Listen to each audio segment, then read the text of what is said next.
Yes we are live now. Hello friends, this is Himanshi and welcome to let's learn. Discuss करेंगे Hindi pedagogy. Complete कर लेंगे इसी video में। 15 में से 10 से ऊपर मार्क्स आप ला पाए, 13 मार्क्स, 15 मार्क्स भी अगर आपकी समझ थोड़ी सी बेहतर बन पाती है तो पूरा रिवीजन कर लेंगे हिंदी पेडागोजी का, जो भी इंपॉर्टेंट टॉपिक्स आपके हैं। पेडागोजी में बेसिकली हिंदी और इंग्लिश दोनों में ही 8-8, 10-10 टॉपिक मुश्किल से होते हैं पढ़ने को। आप कितना भी इसको पोथी बना करके पढ़ लीजिए, बट आपका कॉलेज का या बीएड का एग्जाम तो है नहीं जिसमें आप 5 पेज लिख के आएंगे। आपके समझ में मेन चीजें आ जानी चाहिए ताकि आप पेपर में एमसीक्यू अटेम्प्ट कर पाए। तो पूरी कोशिश रहेगी, बहुत तरीके से समझेंगे, मजे से समझेंगे। कोई टेंशन वाली बात नहीं है। पेपर जितना पास आ रहा है उसका मतलब ये नहीं है कि आप टेंशन में रहें और मैं टेंशन में रहूं और टेंशन का माहौल क्रिएट करके रखें। एक पूरा एनर्जी का माहौल क्रिएट करके रखेंगे, है ना। बहुत मजे से समझेंगे। कल से ये सेशन कल बीच में हो नहीं पाया था कंप्लीट, ये पीपीटी पीडीएफ गायब हो गई थी, है ना। तो मैंने ऐसे कल से दाना पानी छोड़ा हुआ है, ऐसे कपड़े भी नहीं बदले हैं, देख रहे होगे आप लोग, है ना। खैर, कि जब तक ये सेशन कंप्लीट नहीं होगा, इतने बुरे पीछे मार रही हूँ ना मैं आजकल। खैर, सभी को गुड इवनिंग, नमस्कार, राम राम, सत श्री अकाल, अस्सलाम वालेकुम, what ever you feel connected with. Hopefully session चल पा रहा है। लाइक शेयर जरूर कर दीजिएगा उन लोगों तक जिनको ये नोटिफिकेशन ना भी पहुंचा हो, क्योंकि आज ये सेशन दूसरे दिन है तो कई बार हो जाती हैं चीजें, है ना। तो स्टार्ट करते हैं। हिंदी पेडागोजी के कुछ amazing amazing chapters. Paper 1 paper 2 दोनों के लिए महत्वपूर्ण होगा। ये काम आप स्वयं कर देंगे और कराएंगे अपने आसपास वाले लोगों से, है ना। खैर, ये तो एक बात हुई। ये इसका पीडीएफ टेलीग्राम चैनल पे मिल जाएगा, बट पीडीएफ से ज़्यादा इंपॉर्टेंट है कि आप इस सेशन के बाद, ये 1.5-2 घंटे का सेशन होगा मुश्किल से, और इतना ही इनफ होगा आपके एग्जाम के लिए, ठीक। तो ये let's learn square Telegram channel पे आपको मिल जाएगा। भाषा अर्जन से शुरू करेंगे और लगभग जो भी इंपॉर्टेंट है हिंदी पेडागोजी में सब तक पहुंच बना लेंगे, समझ बना लेंगे, है ना। बेसिकली बात यह है कि समझ बननी चाहिए। पहले लाइक शेयर करो, आ जाओ सारे के सारे, फिर कंटिन्यू करेंगे। 1 मिनट मैं देखती हूँ कि आप लोग कहाँ खोए हुए हो। यह है भाषा अर्जन, जिसको हम एक्विजिशन कहते हैं। बहुत अमेजिंग अमेजिंग विधियां भी पढ़ने वाले हम लोग। क्या समझे? समझे कुछ कि नहीं समझे? पहले ज्वाइन कर लो तभी समझेंगे। बहुत बढ़िया। नोटिफिकेशन गया है कि नहीं गया? अब नहीं गया तो क्या कर सकते हैं, कोई बात नहीं, सह लेंगे। बहुत बढ़िया। अमेजिंग डिस्कशन मेरे स्टाइल में रहने वाला है ना। बिल्कुल प्रैक्टिकल तरीके से समझेंगे ताकि चीजें आपको एग्जाम में याद रहें। और कुछ कुछ क्वेश्चन, चलिए फिर स्टार्ट करते हैं। भाषा अर्जन की मैं बात करूं, कल हम ईवीएस पेडागोजी कर लेंगे, या ईवीएस पेडागोजी क्या, ईवीएस का कंप्लीट रिवीजन। परसों इंग्लिश, उसके नेक्स्ट डे मैथ्स, ठीक है। भाषा अर्जन की अगर मैं बात करूं तो इसको इंग्लिश में कहते हैं। देखो, बात को समझना इंपॉर्टेंट है, हिंदी और इंग्लिश से ज्यादा। तो बाइलिंगुअल लैंग्वेज का जहां भी यूज हो उसको देख के घबराना मत, ठीक है। एक्विजिशन कहते हैं इसको, इंग्लिश में भी सेम टॉपिक है, 2 से 3 नंबर में कम से कम आ जाता है ये अकेला ही टॉपिक, है ना। भाषा अर्जन, भाषा अर्जन क्या है या एक्विजिशन क्या है भाषा का, ये आप देख रहे हो। एक बच्चा अपनी मम्मी से बात कर रहा है, ऐसा मान लेंगे हम, है ना। उसकी माता जी कह रही हैं देखो ऐसा है, बड़े होके ना भाषा सीखनी पड़ती है, थोड़ा बोल के बता दिया करो, पेट में दर्द हो या पानी चाहिए हो तो क्या रोते रहते हो, मामा मामा करते रहते हो, हाँ। तो ऐसा हम कह सकते हैं कि नेचुरल प्रोसेस है। क्या है? स्वाभाविक प्रक्रिया है। स्वाभाविक प्रक्रिया है हमारी, यानी मनुष्य में जन्मजात क्षमता है भाषा को अर्जित करने की, जिसका इस्तेमाल करके वो आगे फिर कम्युनिकेट कर पाएगा। और डेली लाइफ में पता नहीं कितने सारे फंक्शन लैंग्वेज के हैं, है ना। वो संप्रेषण का भी माध्यम है, वो अपनी बात को कहने का, सुनने का, ज्ञान को अर्जित करने का भी माध्यम है, एक संस्कृति, एक जनरेशन से दूसरी जनरेशन में ज्ञान को आगे स्थानांतरण करने का माध्यम है ना। तो भाषा अर्जन किस वजह से होता है? मनुष्य के अंदर क्या है? जन्मजात, हमारी जन्मजात क्षमता के कारण, हमारी जन्मजात क्षमता के कारण, हमारे अंदर इनेट एबिलिटी है, ऐसा चॉम्स्की कहते हैं। हमारे अंदर आंतरिक क्षमता है, जन्मजात क्षमता है कि हम भाषा को एक्वायर कर लें, स्वाभाविक रूप से अर्जित कर लें अपने पर्यावरण से। भाई, आपके घर में आसपास जब से बच्चा पैदा होता है, मामा मौसी, चाचा चाची, दादा दादी, जो भी लोग आसपास होते हैं, वो उसको हाथ में लेकर के भी बातें करना शुरू कर देते हैं उससे, जैसे उसको भाषा आती ही होगी, जैसे वो रिप्लाई कर ही देगा। बट वो ऐसी तो एक्वायर करता है वातावरण से, है ना। जो उसका पर्यावरण है, जो उसकी सराउंडिंग है, उससे वो भाषा को एक्वायर कर लेगा, ठीक है। तो हम कह सकते हैं कि भाषा अर्जन, वातावरण का बहुत ज्यादा इस पर प्रभाव पड़ेगा। सहज होता है, एकदम नेचुरल प्रोसेस है ना। नेचुरल प्रोसेस है, जैसे आप खाना खा रहे हैं वैसे आप भाषा सीख जाते हैं, ठीक है बात। तो सहज है, एकदम स्वाभाविक है, अचेतन या अवचेतन है, सबकॉन्शियस है। इसमें बहुत ज्यादा प्रयास की आवश्यकता नहीं होती। आप बड़े हुए 1 साल के होते हैं, 6 महीने के होते हैं, आप सिंगल सिलेबल वर्ड बोलना शुरू कर देते हैं, बा, मा, पा, चा, है ना। और जैसे ही आप बड़े होते हैं आप 2 वर्ड्स को कंबाइन करके बोलना शुरू कर देते हैं, जो भी आपकी मातृभाषा के शब्द होते हैं। तो मातृभाषा क्या है? बेसिकली आप किसी भी भाषा का पहला रूप, किसी भी व्यक्ति के लिए भाषा का पहला रूप मातृभाषा होती है, ये कह सकते हैं हम। तो हम अगर यहां कहना चाहें तो इसका जो संबंध है वो मातृभाषा से ज्यादा है। मातृभाषा से ज्यादा है किसका संबंध? अर्जन का।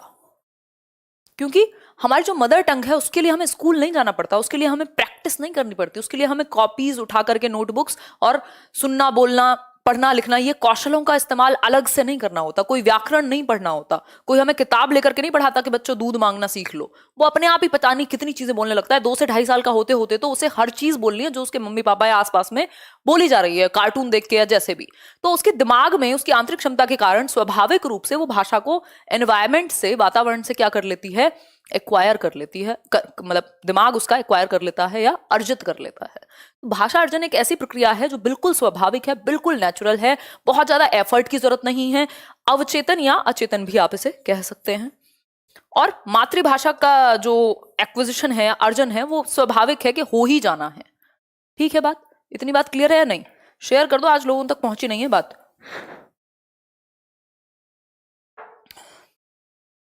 बहुत बढ़िया।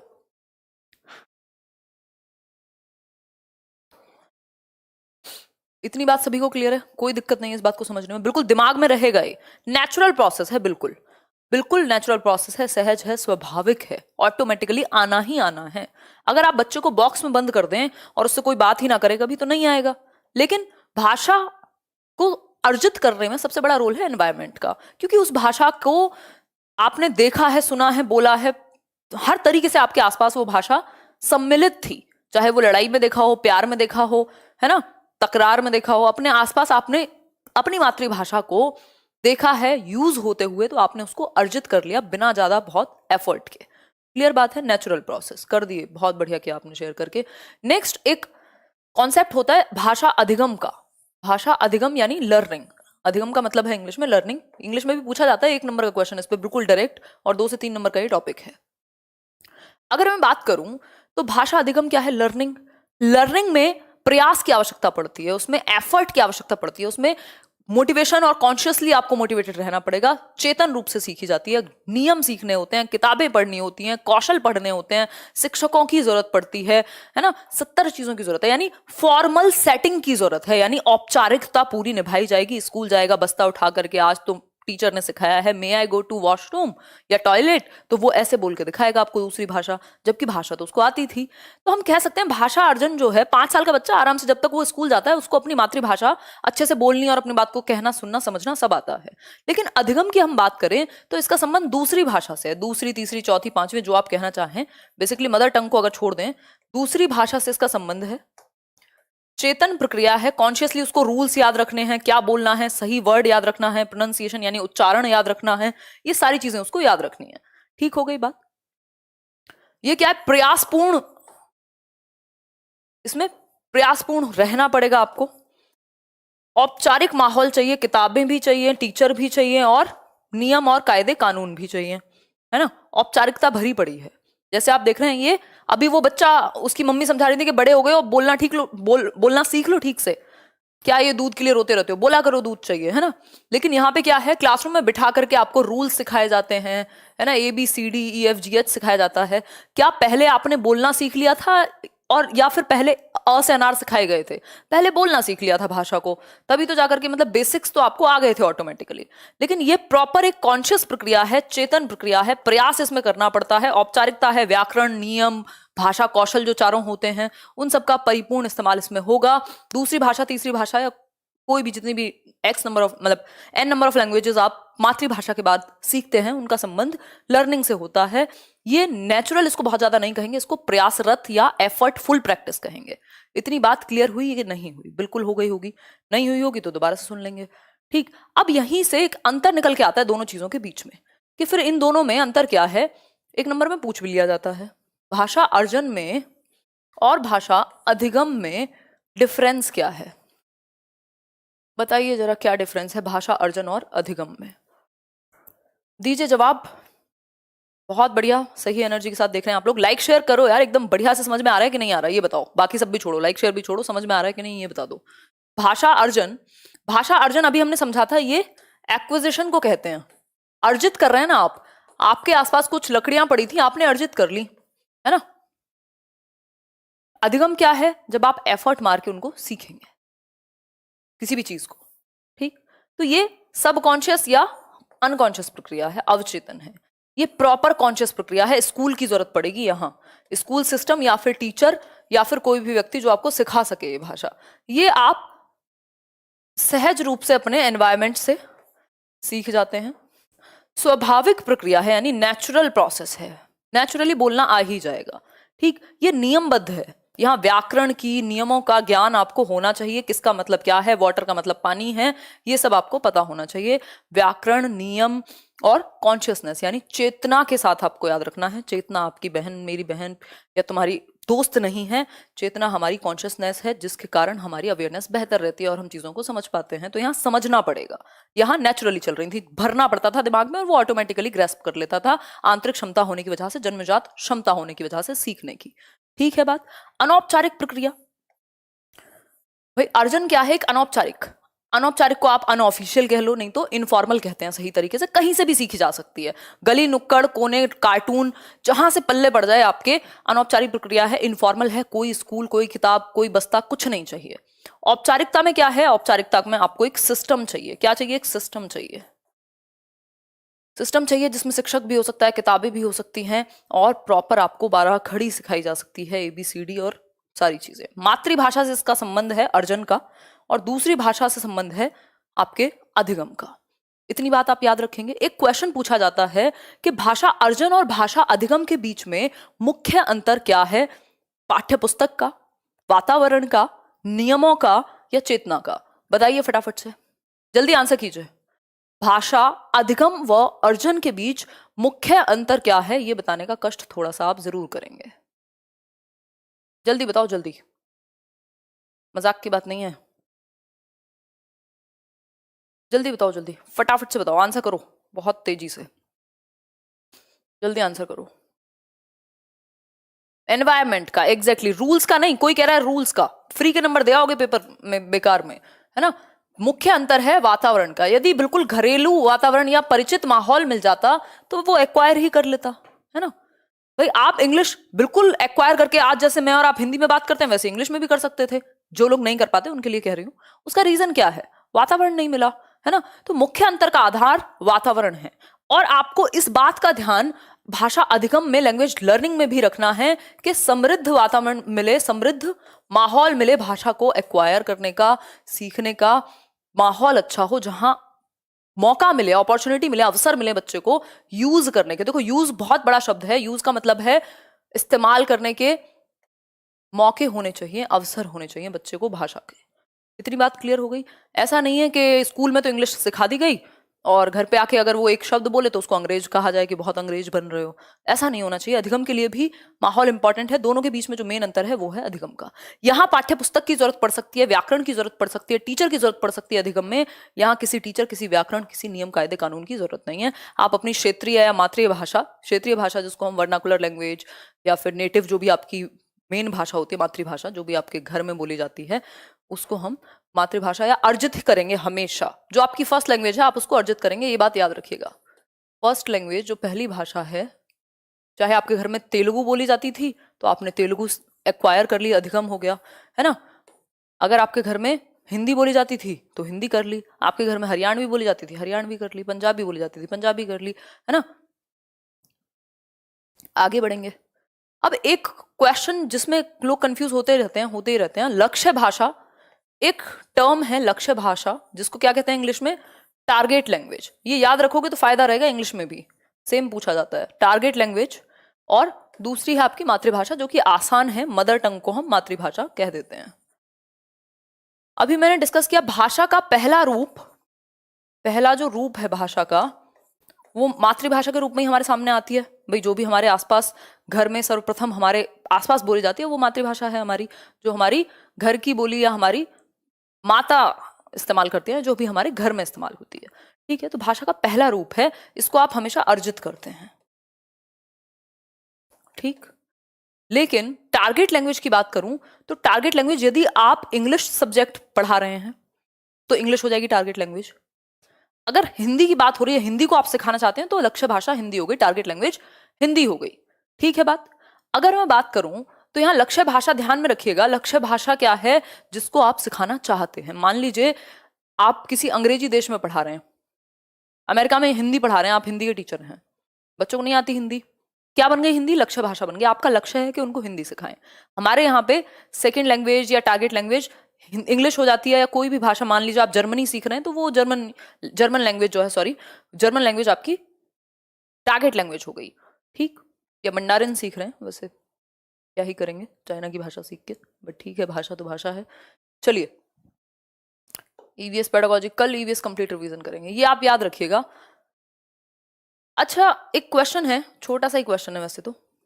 बच्चे अपनी मातृभाषा का प्रयोग करते हुए हिंदी भाषा की कक्षा में अपनी बात कहते हैं, यह बात डैश है, बताइए एक बार, जल्दी बताइए, बहुत तेजी से आंसर कीजिए। कोई बफरिंग नहीं है, बहाने बहुत लगाते हो आजकल। भाई स्वाभाविक बात है कि बच्चा जो है वो अपनी मातृभाषा का प्रयोग करते हुए कक्षा में, क्लासरूम में अपनी बात कहेगा। एनसीएफ भी कहता है, नेशनल करिकुलम फ्रेमवर्क, के बच्चे को प्राथमिक स्तर पर, एटलीस्ट प्राथमिक स्तर यानी प्राइमरी लेवल पे आप उसकी मातृभाषा यूज करने दो। इससे क्या होगा, वो सहजता या स्वाभाविकता से सीखेगा, नेचुरली सीखेगा, रटेगा नहीं, और रटने पे हमारा फोकस नहीं है। तो प्राथमिक स्तर पर मातृभाषा का इस्तेमाल करने देंगे बच्चे को, रोकेंगे नहीं, टोकेंगे नहीं। और मातृभाषा का इस्तेमाल करने की वजह से बच्चे की भाषा में या बोली में क्षेत्रीय भाषा का प्रभाव हो सकता है, रीजनल लैंग्वेज का, क्षेत्रीय भाषा का प्रभाव। भाई सड़क को सरक बोलता है एक बच्चा, तो क्षेत्रीय भाषा का प्रभाव है, जिस माहौल से जो उसके घर में भाषा बोली जाती थी वो ऐसे ही बोली जाती थी। तो ये बेसिक बेसिक सी बातें हैं जो आपको पता होनी चाहिए। बच्चे को मातृभाषा का प्रयोग करने देंगे, बच्चे को स्वयं को अभिव्यक्त करने देंगे मातृभाषा में। मातृभाषा यानी मदर टंग में अगर वो कोई बात कहना चाहता है अपना, तो अपनी तो उसको कहने देंगे, बेशक वो गलती कर रहा हो बोलने में, है ना। धीरे धीरे आप टारगेट लैंग्वेज यानी लक्ष्य भाषा सिखाते हैं, बिल्कुल ग्रेजुअली। ठीक हो गई बात, आगे बढ़ जाए इसी बात पे। आप हमेशा याद रखिएगा, मातृभाषा को और बहुभाषिता को, जिसको हम लास्ट में समझेंगे, क्या करते हैं, स्वीकार करते हैं कक्षा में। ये कोई बेकार बात नहीं है, ये बहुत ही अच्छी बात है कि बच्चा अपनी मदर टंग का, मातृभाषा का, एटलीस्ट कुछ ना से तो कुछ अच्छा है कि वो भाषा की समझ लेकर के आया है स्कूल। अपनी मातृभाषा की समझ लेकर के बच्चे स्कूल आते हैं, ये बात आप मानेंगे। आगे बढ़ेंगे। भाई भाषा के विविध रूप हो सकते हैं, कई रूप हो सकते हैं भाषा के। इन रूपों में से यदि मैं बात करूं, अभी बहुत अमेजिंग विधियों पे हम जाएंगे।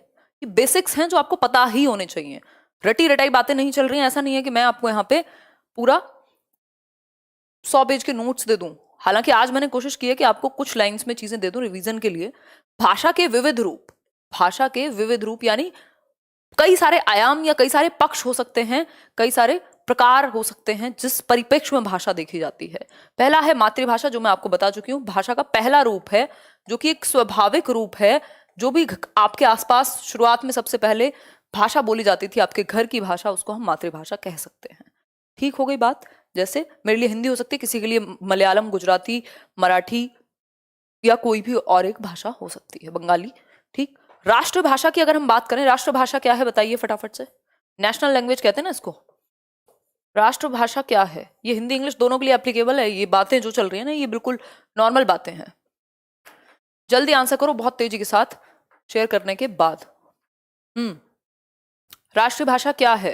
राष्ट्रीय भाषा वो भाषा है जो पूरे राष्ट्र में एक ही भाषा जहां बोली जाती है, और पूरे राष्ट्र के राजकाज के काम भी उसी में होते हैं, और पूरा राष्ट्र, पूरा नेशन जो है उसी भाषा का इस्तेमाल करता है ना। अब कई लोग कह रहे हैं हिंदी है, हिंदी है, हिंदी है। हिंदी राष्ट्रभाषा नहीं है भारत की, इस बात को ध्यान रखिएगा, नहीं तो 1 नंबर जा सकता है अगर कभी गलती से भी पूछ लिया तो।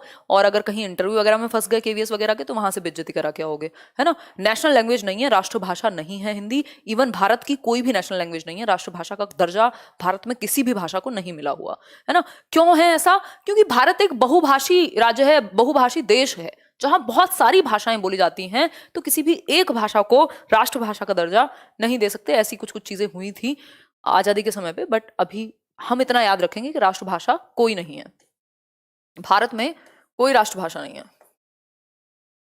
ठीक। फिर आती है आपकी बात राजभाषा की। राजभाषा, ऑफिशियल लैंग्वेज को राजभाषा कहते हैं। ऑफिशियल लैंग्वेज को राजभाषा कहते हैं। राजभाषा कौन सी है बताओ, हिंदी है कि इंग्लिश है? हमारी राजभाषा बताओ, ऑफिशियल लैंग्वेज कौन सी है भारतवर्ष में?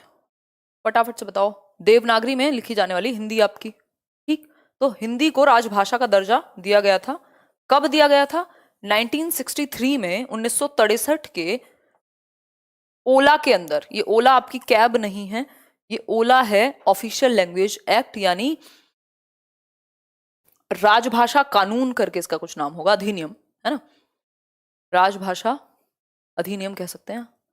इसमें क्या है, ओला के अंदर हिंदी को, और इसमें एक्ट कौन सा है? 343, आर्टिकल 343(1) के तहत हिंदी ऑफिशियल लैंग्वेज है यानी राजभाषा है, और इंग्लिश इसके तहत ही, याद रख लेना, ये क्वेश्चन आया भी हुआ है, एसोसिएट ऑफिशियल लैंग्वेज है। ये मैं हिंदी इंग्लिश में फिर से करा दूंगी। और ये आर्टिकल 343(2) के तहत है इंग्लिश, ठीक। हिंदी 343(1) के तहत है ऑफिशियल लैंग्वेज एक्ट के, और राजभाषा है भारत की हिंदी। राष्ट्रभाषा कोई नहीं है। मातृभाषा कोई भी, आपकी जो भी पहली भाषा हो उसको हम मातृभाषा कह सकते हैं। इसमें कोई भी दौराय नहीं है। किसी को कोई शक हो, परेशानी हो, बीमारी हो, दर्द हो तो आप बता सकते हैं, हम निवारण करने का पूर्ण प्रयास करेंगे। बताइए फटाफट से, जल्दी से बता दो। बहुत मजाक करते हो, आई एडमायर यू मैम, धन्यवाद। देखिए आगे बढ़ते हैं, अभी बहुत कुछ है आज सीखने को, है ना, पूरा सार है ये। अब भाषा शिक्षण की कुछ प्रमुख विधियां हैं। भाई सारी विधियां तो पता नहीं कितनी विधियां हैं, एन नंबर ऑफ मेथड्स मिल जाएंगे आजकल, आज तक जो डेवलप हुए होंगे पढ़ाने के, है ना। लेकिन भाषा शिक्षण के यानी हिंदी भाषा शिक्षण के, हिंदी लैंग्वेज टीचिंग की कुछ मेन मेथड्स हैं, कुछ प्रमुख विधियां हैं। एक आध दो से तो क्वेश्चन भी आते हैं, डायरेक्ट आए भी हुए हैं, है ना। रटना नहीं है, समझना है। जहां रटने की जरूरत पड़े आप सेशन छोड़ के अपने घर जा सकते हैं, जो कि आप पहले से ही हैं, इसलिए कहीं मत जाइएगा, सेशन देखिएगा, ठीक। देखिए भाषा शिक्षण की प्रमुख विधियां, व्याकरण विधि, ग्रामर मेथड कह लीजिए आप इसको। फिर है व्याकरण अनुवाद, ग्रामर ट्रांसलेशन मेथड। प्रत्यक्ष विधि यानी डायरेक्ट मेथड। सम्मिश्रण यानी एक्लेक्टिक अप्रोच या एक्लेक्टिक मेथड। संप्रेषण विधि यानी कम्युनिकेशन या कम्युनिकेटिव मेथड, CLT कह देते हैं जिसको हम इंग्लिश में। आगमन विधि इंडक्टिव, और निगमन मतलब डिडक्टिव। इतनी बात क्लियर है। रटने को बिल्कुल मना किया है NCF ने, और हम भी इसी बात को प्रमोट करेंगे। बट आप लोग 27,000 लोग देख रहे हैं और 19,000 लोगों ने लाइक किया है, इस बात की तो कोई मना ही नहीं है NCF में कि आप अपने शिक्षक को या अपने पीयर ग्रुप को भी प्रोत्साहन ना दें, हैं। देखो एक बार व्याकरण विधि देख लेते हैं फटाफट से, अभी फिर अमेजिंग स्किल्स पे आएंगे। व्याकरण विधि की यदि मैं बात करूं तो व्याकरण विधि क्या है? ग्रामर मेथड है। ये पहले चला करता था, फिर इसकी बहुत आलोचना हुई, बहुत ज्यादा आजकल चलन में नहीं है। इस विधि के अंतर्गत क्या है, अन्य भाषा के नियमों को, जैसे मान लीजिए हिंदी पढ़ा रहे हैं या इंग्लिश पढ़ा रहे हैं, जो भी रूल्स हैं उस लैंग्वेज के, उसके थ्रू आपने कुछ शब्द बार बार सिखाए और उनका प्रयास कराया, उनको रटवाई दिया एक तरीके से, और मतलब नियम सिखा रहे हैं आप। व्याकरण का मतलब ये नियम सिखा रहे हैं।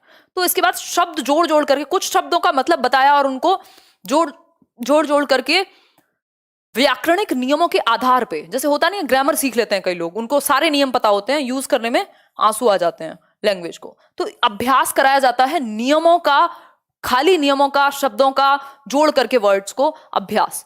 वर्ड्स उठा लिए और दनादन प्रैक्टिस चल रही है। न्यू स्टाइल बुक आती थी ना, वहां पे यूपी बोर्ड में चलती है, ठीक है। तो ये यहाँ पे क्या है, सिर्फ व्याकरण पे फोकस है, सिर्फ रूल्स पे फोकस है, सिर्फ नियमों पे फोकस है, इवन ट्रांसलेशन भी नहीं है। कुछ शब्द उठाए, कुछ को जोड़ा और बार बार प्रयास करा के रटा दिया, इसको बहुत अच्छा नहीं मानेंगे।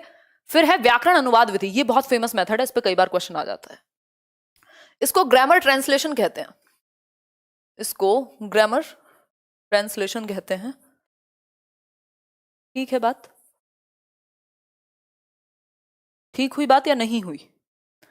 ग्रामर ट्रांसलेशन की बात करूं तो ये व्याकरण प्लस अनुवाद विधि दोनों को जोड़ दिया गया। व्याकरण अनुवाद का मतलब है यहां व्याकरण तो है ही, साथ में ट्रांसलेशन भी है। मदर टंग में आप ट्रांसलेट करते हैं लक्ष्य भाषा को, लक्ष्य भाषा को मातृभाषा में, यानी मान लीजिए लक्ष्य भाषा क्या है, इंग्लिश, उससे ट्रांसलेट कर दिया, अनुवाद कर दिया हिंदी में, ठीक है। तो यहां व्याकरण अनुवाद में क्या होता है, इसको ट्रेडिशनल मेथड भी कहते हैं, यानी एक तरीके से परंपरागत तरीका कहते हैं। One of the oldest methods भी कहा जाता है, बहुत पुरानी विधियों में से एक, है ना, परंपरागत। कि यहां क्या होगा, बच्चे को समझ में तो आ जाएगा क्योंकि आपने अनुवाद कर दिया उसी की भाषा में। यहां मातृभाषा में पूरे तरीके से अनुवाद होता है, इस बात में कोई भी दोहराया नहीं है। व्याकरण और अनुवाद दो विधियों को एक साथ जोड़ करके भाई रूल्स भी सीख लिए और अनुवाद भी, तो ऐसे बच्चे को पढ़ना भी आ जाएगा दूसरी भाषा, लक्ष्य भाषा इंग्लिश या कोई भी जो भी दूसरी भाषा आप सिखा रहे हैं, और क्या होगा, लिखना भी आ जाएगा। लेकिन दिक्कत कहाँ आएगी, बोलने में और समझने में, क्योंकि उसकी प्रैक्टिस ही नहीं हुई। रूल्स सारे पता हैं आपको, सारी लैंग्वेज के आपने रूल्स पता कर लिए, आपको अनुवाद आता है, आप समझ लेते हैं, किताब पढ़ लेते हैं, लेकिन जब आपको रियल या प्रैक्टिकल लाइफ में यूज करनी पड़े वो भाषा तो सर में दर्द हो जाता है। दैट मीन्स व्याकरण अनुवाद विधि के द्वारा हमने ज्यादातर ग्रामर को सीखा है या नियमों को सीखा है, ये हम कह सकते हैं। इसको भी बहुत अच्छा नहीं माना गया, बट इसमें मातृभाषा का भरपूर प्रयोग किया जाता है। बच्चे की मातृभाषा का प्रयोग इस मेथड में किया जाता है, परंपरागत विधि कहते हैं इसको, है ना। आलोचना इसकी भी खूब हुई है। इसमें करेक्टनेस सटीकता तो आ जाएगी, बट फ्लुएंसी और यानी प्रवाहता नहीं आएगी, प्रवाह नहीं बन पाएगा, फ्लुएंटली नहीं बच्चा भाषा को बोल पाएगा। नेक्स्ट मेथड है बहुत ही पॉपुलर मेथड, जिसको हम कहते हैं प्रत्यक्ष विधि, या हम कह सकते हैं इसको direct method. Direct method English में भी यही याद रखना है, डायरेक्ट मेथड। ये नोट्स के लिए लिख दिया है, कुछ कुछ चीजें रिवाइज कर लेना। कई लोगों को बड़ा दर्द रहता है जब तक पीडीएफ उनके हाथ में ना आ जाए, है ना। पीडीएफ नहीं जाएगी पेपर देने, आप जाएंगे अपने एक सिंगल दिमाग के साथ और एक पेन के साथ, पेपर भी वहीं मिलेगा आपको, ठीक है।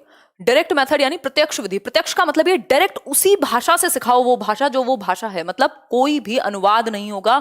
जैसे अभी जो हम ग्रामर ट्रांसलेशन व्याकरण अनुवाद विधि पढ़ रहे थे तो उसमें अनुवाद की बात हो रही थी, यहाँ अनुवाद की कोई जगह नहीं है, यहाँ सीधे डायरेक्ट उसी भाषा का इस्तेमाल करो। मान लीजिए किसी अंग्रेज को हिंदी सिखा रहे हो तो हिंदी के थ्रू ही सिखाओ।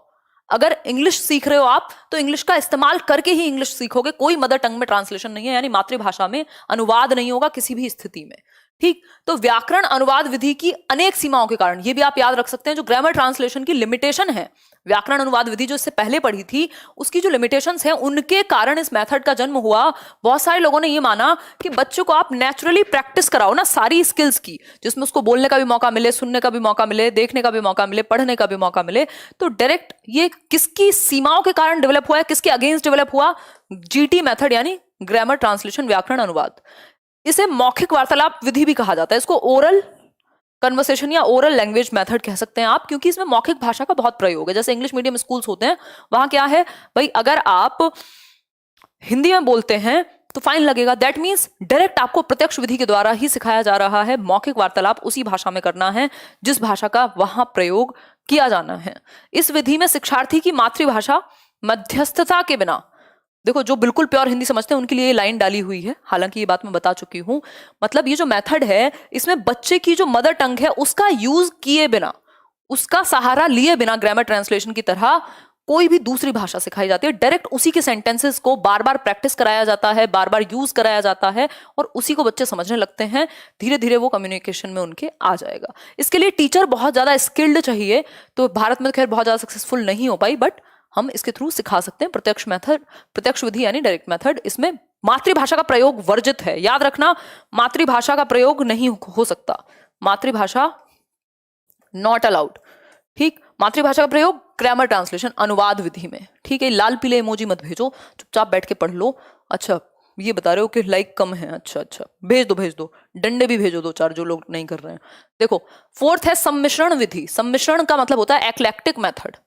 एक्लेक्टिक का मतलब है ऐसे कहीं से ईंट और कहीं से जो भी पत्थर मिले सबको जोड़ के एक विधि बन गई, जिसको हम कहते हैं एक्लेक्टिक मेथड। एक्लेक्टिक मेथड का मतलब हुआ सब चीज का मिश्रण, एक्लेक्टिक मेथड या सम्मिश्रण। जहां जिस सिचुएशन में जिस मेथड को इस्तेमाल करने की जरूरत पड़े उसको कर लो, इस्तेमाल किया जाता है ना, कोई दिक्कत नहीं। मेथड बने ही किस लिए हैं, जैसे मन करे वैसे यूज कर लो, अपने घर की सरकार है। इस विधि के अंतर्गत भाषा शिक्षण की प्रक्रिया के व्यावहारिक पक्षों का सम्मिश्रण, यानी जो भी प्रैक्टिकल एस्पेक्ट हैं लैंग्वेज टीचिंग लर्निंग के, जो प्रैक्टिकली यूज हो सकते हैं क्लास में, उनको एक साथ जोड़ दिया जाता है, उनका मिश्रण बना लिया जाता है, सूप बना करके पिला देते हैं। इस सम्मिश्रण विधि में शिक्षक भाषा के विभिन्न उद्देश्यों के अनुरूप, भाई आप कोई भी लैंग्वेज सिखाते हैं या कुछ भी पढ़ाते हैं उसका एक उद्देश्य होता है क्लासरूम के लिए, यानी उसका एक ऑब्जेक्टिव, वो एक गोल होता है। जो गोल आपने निर्धारित किया है अपनी जो भी भाषा आप पढ़ा रहे हैं उसके अनुरूप, जहां पे भी जिस भी स्टेप पर आपको टीचिंग लर्निंग प्रोसेस में जिस विधि का चयन करने की आवश्यकता होगी आप कर लेंगे, और मिश्रण करके, भाई हमें ग्रामर ट्रांसलेशन की जरूरत है उसको भी ले लिया, आपको इसकी प्रत्यक्ष विधि की जरूरत है उसको भी ले लिया, जहां जरूरत हुई डिस्कशन में उसको शामिल कर लिया, समझने में ग्रामर ट्रांसलेशन को शामिल कर लिया, जहां जिसकी जरूरत हुई मिक्सचर बना दिया। आगे बढ़ेंगे। फिर है संप्रेषण परक विधि, ये बहुत इंपॉर्टेंट है, इसको CLT या कम्युनिकेटिव लैंग्वेज टीचिंग कह देते हैं इंग्लिश में। इसका मतलब, ये संप्रेषण का मतलब क्या है? संप्रेषण का सीधा सा मतलब है कम्युनिकेशन। यहां लैंग्वेज का यूज, प्रयोग, कम्युनिकेट करा करके क्लासरूम में हम भाषा सिखाएंगे। बहुत ही अच्छा मेथड है, चाइल्ड सेंटर्ड मेथड है। प्रत्यक्ष विधि की प्रक्रिया को और सुदृढ़ बनाते हुए वो जो डायरेक्ट मेथड था उसको और अच्छा प्रगाढ़ बनाया गया और संप्रेषण विधि का विकास हुआ कि हम क्या करें। देखो, प्रत्यक्ष विधि में दिक्कत कुछ नहीं थी, लेकिन ये और ज्यादा नेचुरली, संप्रेषण में क्या, बच्चे आपस में बात कर रहे हैं, एकदम नेचुरल माहौल। प्रत्यक्ष में क्या था, कुछ स्ट्रक्चर्स या कुछ वेज जो है बार बार आपके सामने प्रस्तुत किए जा रहे हैं, आप उनको अडेप्ट कर ले रहे हैं, लेकिन यहाँ पे कंफर्ट है बच्चे के पास जो प्रत्यक्ष विधि में नहीं था, तो प्रत्यक्ष विधि को थोड़ा सा और बेहतर कर दिया। ठीक है ये बात। तो भाषा प्रयोग सीखने में ही भाषा की संरचना सीखना है, ये बात में बहुत कुछ छिपा हुआ है। इसका सिंपल सा मतलब है, व्याकरण के नियमों को अलग से रटवाने की बजाय आप बच्चे को लैंग्वेज का यूज कराओ ना, प्रयोग कराओ। उससे क्या होगा, स्ट्रक्चर अपने आप आ जाएगा, रूल्स अपने आप आ जाएंगे, ऑटोमेटिकली आ जाएंगे।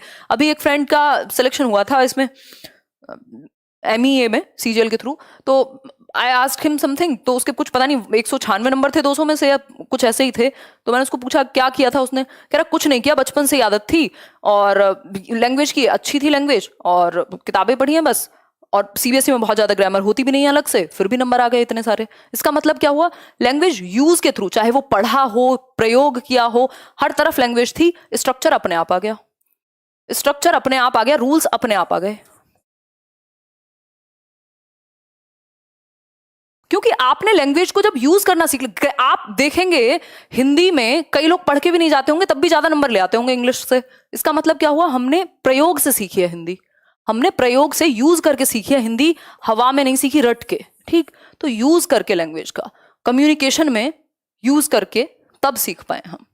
फोर्थ मेथड में कुछ नहीं था, एक्लेक्टिक मेथड था, सारी विधियों का मिश्रण था, इसलिए सम्मिश्रण कहा गया है उसको। आगे बढ़ेंगे, बफरिंग कुछ नहीं है, रिफ्रेश करके देखो, यहां से मस्त चल रहा है एकदम। कैसी कैसी बातें करते हो, बहकी बहकी सी है। खैर आगे बढ़ते हैं। देखिए सिक्स्थ, देखिए आगमन, यहां से भी पूछी जाती हैं चीजें। इंडक्टिव मेथड कहते हैं उसको, ये तो हर जगह इंपॉर्टेंट है। इंडक्टिव मेथड या आगमन विधि।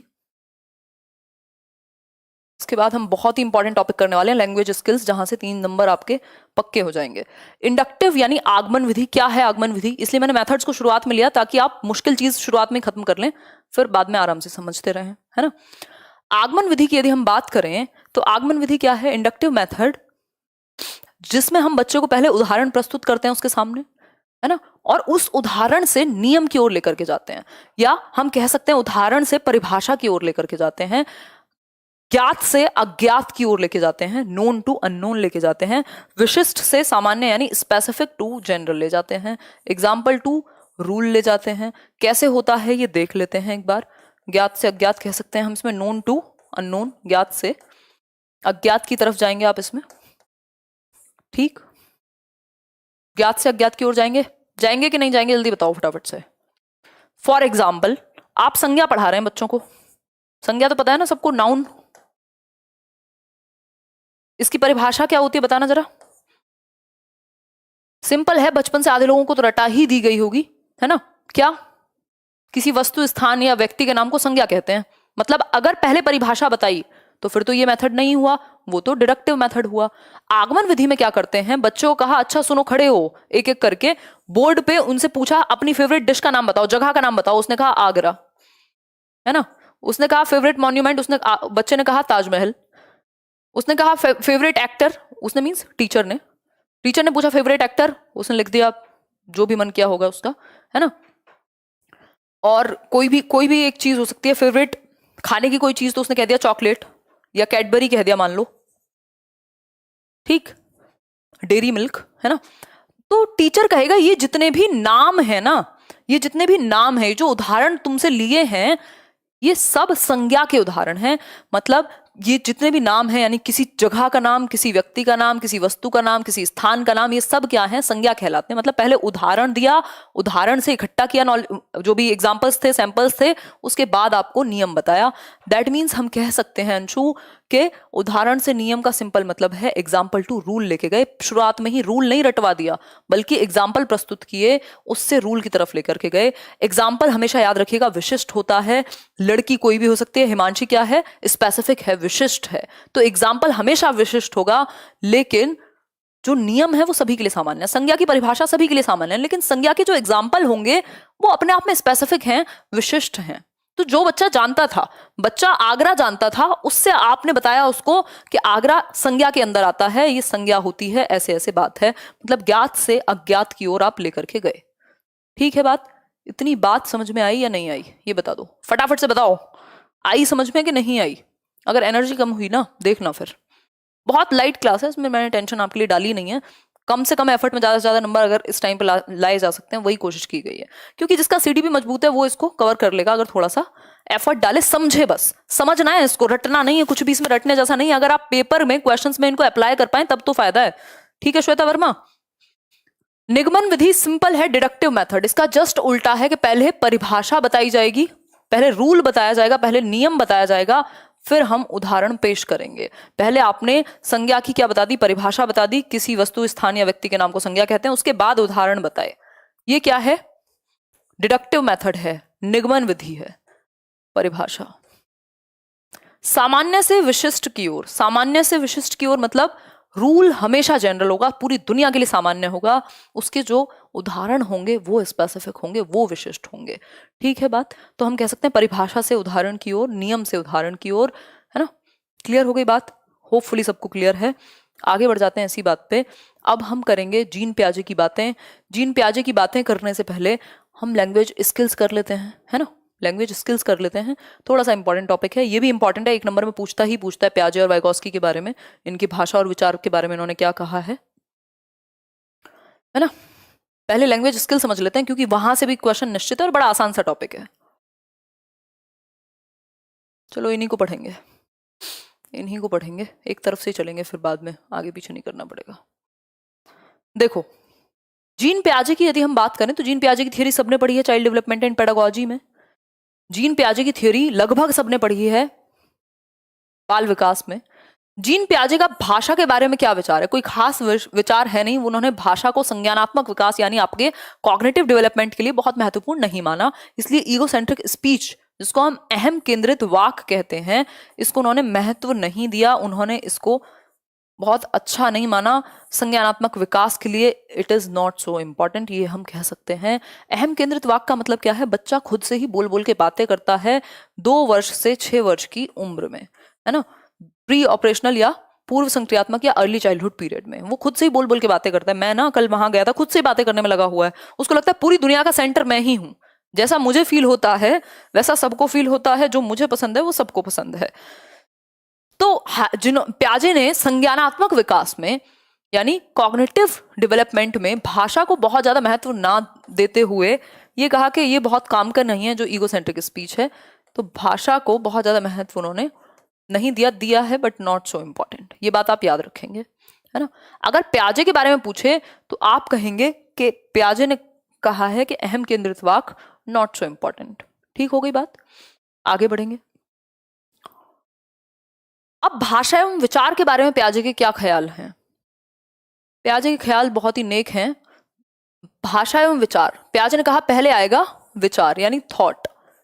उन्होंने कहा है पहले विचार आया और फिर भाषा ही विचार से, कि जब मुझे मान लीजिए जब मुझे बोलना नहीं आता होगा तब भी मेरे मन में इसको देख के कुछ विचार तो आया होगा ना। ठीक, जब ठीक से मैं बोल भी नहीं पाती हूँ, हम सभी के लिए, मैं कोई स्पेसिफिक नहीं हूँ, कहीं और से नहीं आई हूँ, एलियन नहीं हूँ, है ना, ह्यूमंस की बात हो रही है। तो थॉट से लैंग्वेज आती है, यानी भाषा बाद में पहले विचार। तो उन्होंने कहा है कि विचार से भाषा आती है और विचार भाषा को सुनिश्चित भी करता है, डिटरमिन भी करता है। ये बात भी आप पूरे तरीके से याद रखेंगे। इसमें किसी ने भी डाउट दिखाया तो क्या नंबर चला जाएगा? चैट क्यों नहीं चल रही? कहाँ चले गए लोग? तो हम काफी जुड़े हुए हैं। ये भी ना इंटरनेट का थोड़ा सा नाटक रहता है ना?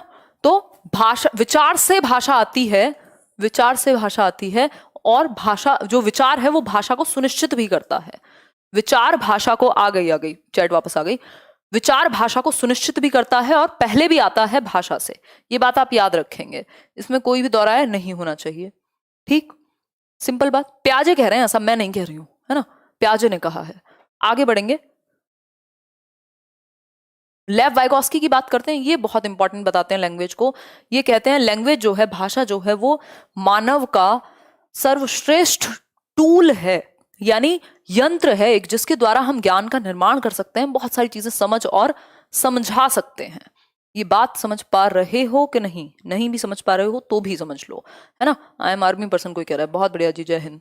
देखिए, लेव वाइगोस्की की अगर हम बात करें, लेव वाइगोस्की की अगर हम बात करें, इनकी थियोरी का नाम बताना जरा।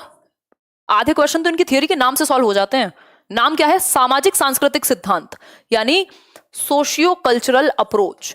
SCL, तीन चीजें इंपॉर्टेंट है इनकी थियोरी में। समाज, सामाजिक अंतःक्रिया के द्वारा। ये कहते हैं जब बच्चा ना थोड़ा सा बड़ा होगा या जैसे ही वो बातें करना शुरू करता है ना, समाज में अंतःक्रिया के द्वारा भाषा का वो विकास करेगा, और उस भाषा के विकास से उसकी समझ का भी विकास होगा। यानी संज्ञानात्मक विकास में भाषा का बहुत बड़ा रोल है, अहम भूमिका है, ऐसा वाइगोस्की कहते हैं। बल्कि प्याजे कहते हैं बहुत इंपॉर्टेंट नहीं है। ठीक है, इतनी बात आप याद रखें। कोई दिक्कत, परेशानी, कोई दर्द? देखो, डायरेक्ट मेथड में कुछ स्ट्रक्चर्स पे ज्यादा फोकस था। कम्युनिकेटिव जो लैंग्वेज वाला मेथड है उसमें फ्रीडम ज्यादा है, उसमें नेचुरल यूज डायरेक्ट मेथड से ज्यादा है, उसी का वो विकसित रूप है डायरेक्ट मेथड का ही। देखिए, बालक भाषा अपने परिवेश से अंतःक्रिया करते हुए सीखता है। ये बात याद रखिएगा, क्वेश्चन पूछा हुआ है कई बार। कौन कहता है कि बच्चे की जो भाषा है वो अंतःक्रिया, सामाजिक अंतःक्रिया? अगर समाज नहीं होता, लोग नहीं होते बच्चे के आसपास, जैसे मोगली को ह्यूमन लैंग्वेज नहीं आती थी, आपको भी नहीं आती, क्योंकि भाषा शून्य में विकसित नहीं होती। ये क्वेश्चन पूछा जाता है, यानी ये वैक्यूम में डेवलप नहीं हो सकती। इसके लिए सामाजिक अंतःक्रिया की आवश्यकता होती है ना। सिंपल बात, कोई दिक्कत नहीं है। अगर बच्चे से कुछ बोलोगे नहीं, वो क्या ही बोलेगा, उसको पता भी नहीं लगेगा शब्द क्या होते हैं। ठीक, इनके अनुसार निजी भाषा बालक के संज्ञानात्मक विकास। अब ये निजी भाषा इंपॉर्टेंट है, यानी प्राइवेट स्पीच। इसी को प्याजे ने ईगो सेंट्रिक कहा था एक स्लाइड पहले। प्राइवेट स्पीच जो कि 3 साल के आसपास आ जाती है, वही 2 से 6 के बीच में आएगी तो सिंपल है, ये कहते हैं 3 साल के बीच में। ठीक, 3 इयर्स में। निजी भाषा की यदि मैं बात करूं तो ये हेल्प करती है संज्ञानात्मक विकास में, और बच्चा खुद से ही बोल बोल करके दिशा देता है अपने एक्शंस को। मान लो उसकी कोई रेलगाड़ी है, वो टूट गई है, या दूसरा डब्बा उसको लगाना है, तो वो ढूंढेगा, अरे वो पीले वाला कहाँ गया, इसमें ऐड करूं, फिर तो ये चलेगी, मैं तो कल वहां जाऊंगा। वो खुद से ही बातें कर रहा है बोल बोल के, मतलब खुद को ही दिशा दे रहा है अपने ही दिमाग को, है ना। तो बच्चा प्राइवेट स्पीच या निजी भाषा के थ्रू क्या देता है? निर्देश देता है या फिर डायरेक्शन देता है खुद को ही, है ना। खुद को ही वो गाइड करता है एक तरीके से, बोल बोल करके। तो ये संज्ञानात्मक विकास में, कॉग्निटिव डेवलपमेंट में सहायक है, उसकी नॉलेज के विकास में सहायक है ये चीज, जिसको हम प्राइवेट स्पीच कहते हैं। वाइगोस्की ने 3 प्रकार की स्पीच दी है। बहुत जल्दी से बताओ, चिल्ला चिल्ला के नाचने लग जाओ घर में, चिल्ला के बता दो मम्मी को, मम्मी देखो वाइगोस्की ने 3 प्रकार की भाषाएं दी थी। एक थी सोशल स्पीच, जिसको सामाजिक वाक्य कहते हैं, जो 2 साल तक डेवलप हो जाती है, जिसमें बच्चा सबसे बात करना शुरू कर देता है, दूध पानी चाय मांगना शुरू कर देता है, बाबा मम्मा टाटा कहना शुरू कर देता है। और दूसरी भाषा है क्या? Private speech. प्राइवेट स्पीच यानी निज भाषा, वो खुद से बातें करना पसंद करता है, बहुत ज्यादा भाव नहीं देगा बाकी लोगों को, है ना। और इससे क्या होता है? उसकी खुद की ही समझ का, वो खुद को ही दिशा निर्देश देता है, खुद से ही बातें करके 3 साल की उम्र में। पहली वाली 2 साल में थी। तीसरी क्या है? साइलेंट इनर स्पीच, यानी अब जो उसका मौन आंतरिक वाक कह लीजिए आप इसको, भाषा अंदर चली गई है, उसको बाहर बोलने की जरूरत नहीं है, खुद से वो मन में ही बातें कर लेगा। ऐसा कुछ 6 साल 7 साल के आसपास हो जाता है। तो ये 3 प्रकार हैं वाइगोस्की के द्वारा दी गई भाषा के बारे में। अब विचार और भाषा के बारे में वाइगोस्की ने क्या कहा है? जैसे प्याजे ने कहा था, प्याजे ने कहा है विचार पहले आएगा और भाषा को सुनिश्चित करेगा, यानी thought not only comes before but also proceeds it. Thought proceeds the language and also determines it. छोड़ो, अंग्रेजी कक्षा नहीं है, फिर भी जिनको समझ आ गया समझ आ गया। ठीक, कि पहले ही नहीं आता, प्रोसीड ही नहीं करता, बल्कि सुनिश्चित भी करता है। अगर मैं बात करूं क्लास कब तक चलेगा? जब तक है जान, जब तक है जान, जब तक है जान।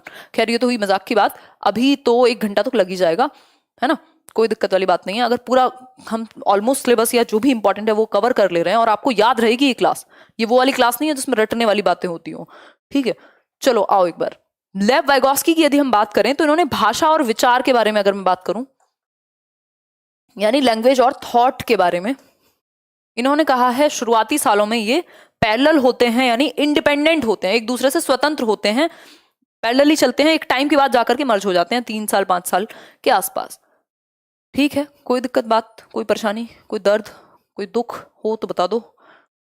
देखो एक क्वेश्चन है वाइगॉस्की से रिलेटेड, हर बार आता है एक क्वेश्चन, पढ़ो एक बार इसको। लो और थोड़ा सा जूम कर देते हैं। देखो, नमस्कार नमस्कार नमस्कार।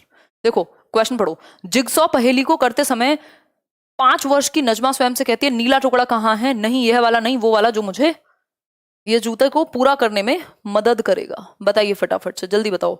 मजाक की बातें मत क्या करो हर टाइम, है मजाक सिर्फ मैं करती हूँ। देखो एक बार, और लाइक शेयर आप सब करते हो। खैर बताओ फटाफट से बताओ, जल्दी से आंसर करो। रटवा दी आप, रटवाती नहीं हूं मैं, ये कहो याद हो गया, समझ में आ गया बुद्धि में हमारे, है ना। जल्दी बताओ। व्यक्तिगत वार्ता, बिल्कुल संडे वार्ता नहीं है ये, व्यक्तिगत वार्ता है यानी प्राइवेट स्पीच है। व्यक्तिगत मतलब इंडिविजुअली वो खुद से बात करेगा। प्राइवेट स्पीच कब से? 3 साल से। ठीक, आत्मकेंद्रित। अगर यहां ये लाइन पढ़ लेना लास्ट में, इस प्रकार की वार्ता को वाइगॉस्की किस तरह देखेंगे, अगर यहां प्याजे लिख देता पूरा आंसर घूम के यहां आ जाता, ईगोसेंट्रिक हो जाता। यदि बात प्याजे के बारे में पूछी होती, वाइगॉस्की के बारे में पूछी है, इसलिए हम कहेंगे व्यक्तिगत वार्ता प्राइवेट स्पीच कहलाएगा। बच्चा खुद से ही बोल बोल के खुद को ही दिशा निर्देश देता है, अपने ही दिमाग को गाइडेंस देता है बात करके। ठीक है बात, आगे बढ़िए। नोम चॉम्स्की, नोम चॉम्स्की की भी सुन लीजिए। नोम चॉम्स्की बहुत ही इंपॉर्टेंट व्यक्ति हैं, है ना, जीवित भी हैं। देखिए फटाफट से, एनसीएफ 2005 कहता है मातृभाषा का भरपूर प्रयोग कराओ बच्चे को आप, और प्राथमिक स्तर पे मल्टीलिंगुअलिज्म को यानी बहुभाषिता को सपोर्ट करता है, और बाकी बातें लास्ट में करेंगे। नोम चॉम्स्की की बात कर लेते हैं, जीवित है नोम चॉम्स्की अभी। नोम चॉम्स्की, नोम चॉम्स्की क्या कहते हैं? नोम चॉम्स्की, नोम चॉम्स्की कहते हैं प्रत्येक बालक में, और ये बालक किसका है? कुत्ते और बिल्ली नहीं, मानव शिशु। मानव शिशु में भाषा सीखने की या भाषा को अर्जित करने की, सीखना या अर्जित दोनों कह सकते हैं इस केस में, तो घबराया मत जाया करो। भाषा अर्जित करना है, भाषा को सीखने की जन्मजात क्षमता है, इनेट एबिलिटी, आंतरिक क्षमता है उसके अंदर, इनेट एबिलिटी है, इनबॉर्न एबिलिटी है भाषा को एक्वायर करने की, है ना। समझ पा रहे हो या नहीं बताओ। कोई दर्द दुख कुछ परेशानी है तो बता दो। Anju Tomar, you are really an inspiration for us, lots of love. धन्यवाद अंजू तोमर। चलिए, बहुत बातें करते हो। देखो, प्रत्येक बालक भाषा सीखने की जन्मजात क्षमता के साथ पैदा होता है। ह्यूमन बालक यानी मानव शिशु, आंतरिक क्षमता है, आप उसको एनवायरमेंट दे लीजिए, वो ऑटोमेटिकली अर्जित कर लेगा भाषा को, है ना, जिसे एलएडी कहा जाता है। ये जो क्षमता है किसकी वजह से? एक यंत्र की वजह से है, जिसको एलएडी का मतलब होता है भाषा, लैंग्वेज एक्विजिशन यानी भाषा अर्जन यंत्र। ये हमारे ब्रेन में कहीं है, अगर कहीं होता होगा, वैसे तो ये परिकल्पनात्मक है, अगर कहीं होता होगा तो लेफ्ट ब्रेन में ही पाया जाएगा, क्योंकि लैंग्वेज जो है वो लेफ्ट हेमिस्फेयर में ही पाई जाएगी, क्योंकि यही आपका लॉजिकल ब्रेन है। दूसरा ब्रेन क्रिएटिविटी के लिए है ना, सिंपल बात। अगर मैं बात करूं तो भाषा अर्जन यंत्र है जिसकी सहायता से बच्चे भाषा को एक्वायर कर लेते हैं, अर्जित कर लेते हैं आंतरिक क्षमता के कारण। ये 5 साल तक बहुत एक्टिव रहता है। ये एलएडी जो है 5 साल तक, 5 ईयर्स तक बहुत एक्टिव, बहुत सक्रिय रहेगा। संवेदनशील काल है ये भाषा सीखने के लिए, क्योंकि बच्चा बहुत तेजी से भाषा को एक्वायर कर लेगा इस टाइम पीरियड में जब वो छोटा है। अगर आप उसको एडोलेसेंस में, अगर आप उसको किशोरावस्था में सिखाएंगे भाषा तो दिक्कत होगी, छोटा बच्चा जल्दी से एक्वायर कर लेगा, है ना, क्योंकि उसका एलएडी मजबूत है। टाइम के साथ 5 साल के बाद ये धीरे धीरे वीक होने लगता है। ये एक और कॉन्सेप्ट देते हैं जिसको ये यूनिवर्सल ग्रामर या सार्वभौमिक व्याकरण कहते हैं, जिसको ये सार्वभौमिक व्याकरण कहते हैं। सार्वभौमिक व्याकरण है, ये कहते हैं विश्व की सभी भाषाएं, जितनी भी लैंग्वेजेस हैं, वो एक मूल व्याकरण से संबद्ध रखती हैं या संबद्ध हैं, जुड़ी हुई हैं, जिसे समझने में एलएडी हमारी सहायता करता है। मतलब कुछ स्ट्रक्चर ऐसे हैं जो लगभग हर लैंग्वेज में कॉमन है, जिनसे हर एक लैंग्वेज जुड़ी हुई है, इसलिए ह्यूमन ब्रेन उनसे जुड़ा हुआ है और एक्वायर कर लेता है।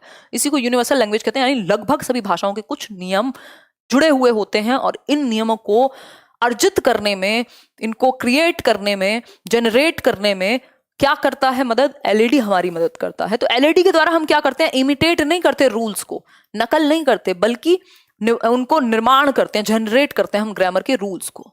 ठीक है, धन्यवाद। आगे बढ़ जाएं। जनरेटिव ग्रामर का इन्होंने कॉन्सेप्ट दिया है। जनरेटिव ग्रामर में इन्होंने कहा है कि जनरेटिव ग्रामर क्या है, रूल्स को जनरेट करने में मदद करती है। सिंपल बात, कोई दिक्कत परेशानी, कोई दर्द, कोई दुख हो तो रख लीजिएगा अपने पास, क्योंकि भाषा अर्जन की क्षमता किसके साथ संबंधित है। कोई पेपर नहीं जिसमें चॉम्स्की से क्वेश्चन आया हो। सीडीपी में भी आएगा, हिंदी में भी आएगा, इंग्लिश में भी आएगा। 3-4 नंबर तो चॉम्स्की के ही हैं। फटाफट से बताओ, जल्दी से बताओ, जल्दी।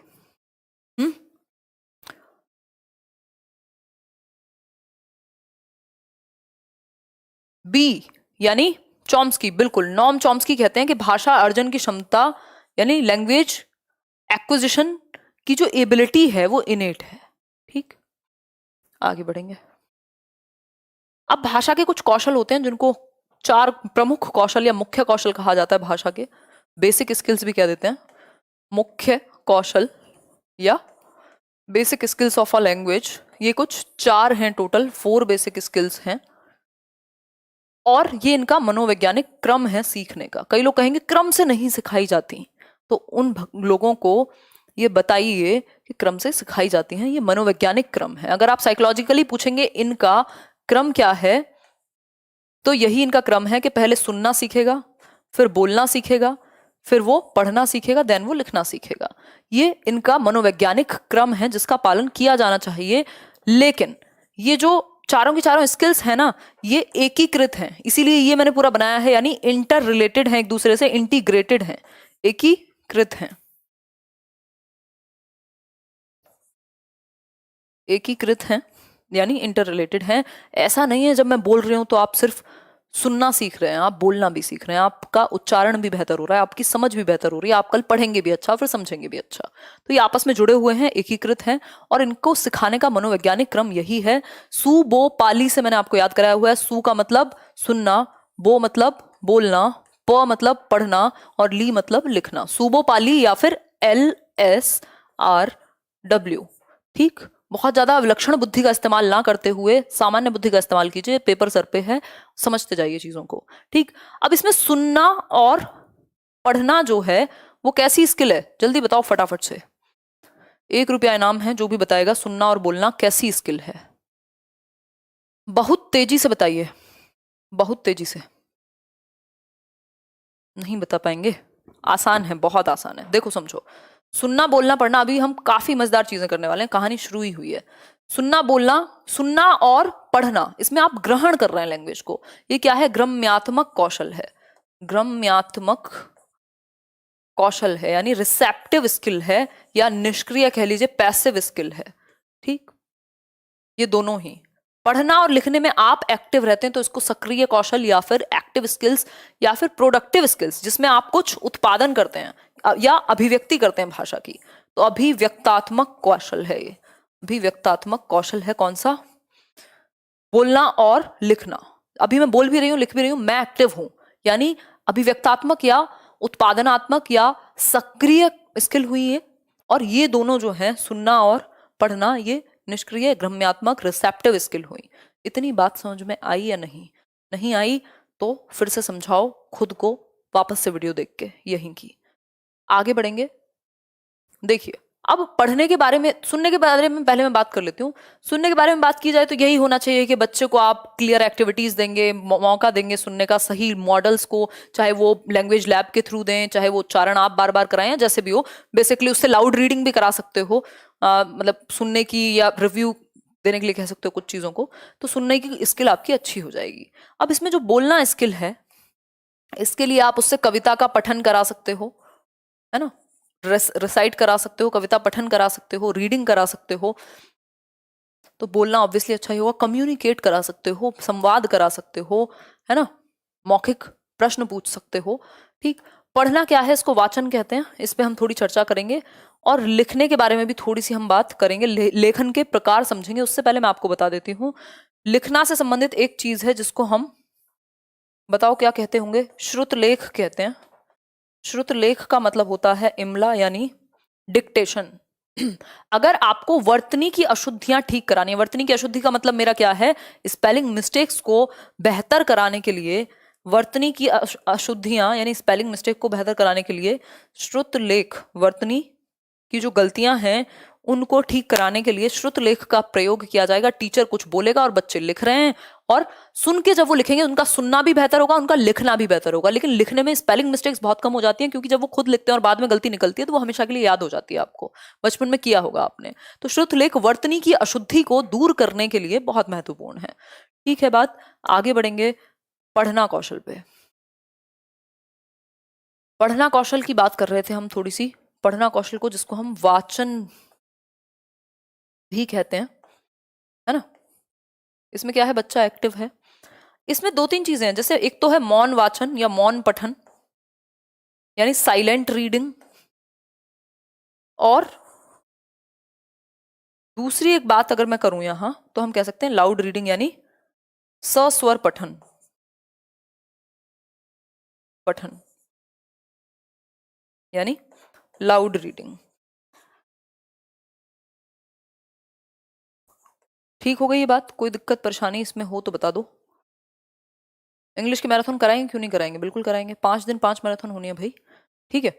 अगर मैं बात करूं मौन पठन की यानी साइलेंट रीडिंग की, तो साइलेंट रीडिंग से क्या होगा, बच्चे का ध्यान बेहतर होगा, कंसंट्रेशन बेहतर होगा, ज्यादा स्पीड में पढ़ पाएगा, ज्यादा कंटेंट पढ़ पाएगा साइलेंट रीडिंग से। बड़ी कक्षाओं में आप साइलेंट रीडिंग करा सकते हैं, कोई दिक्कत नहीं है।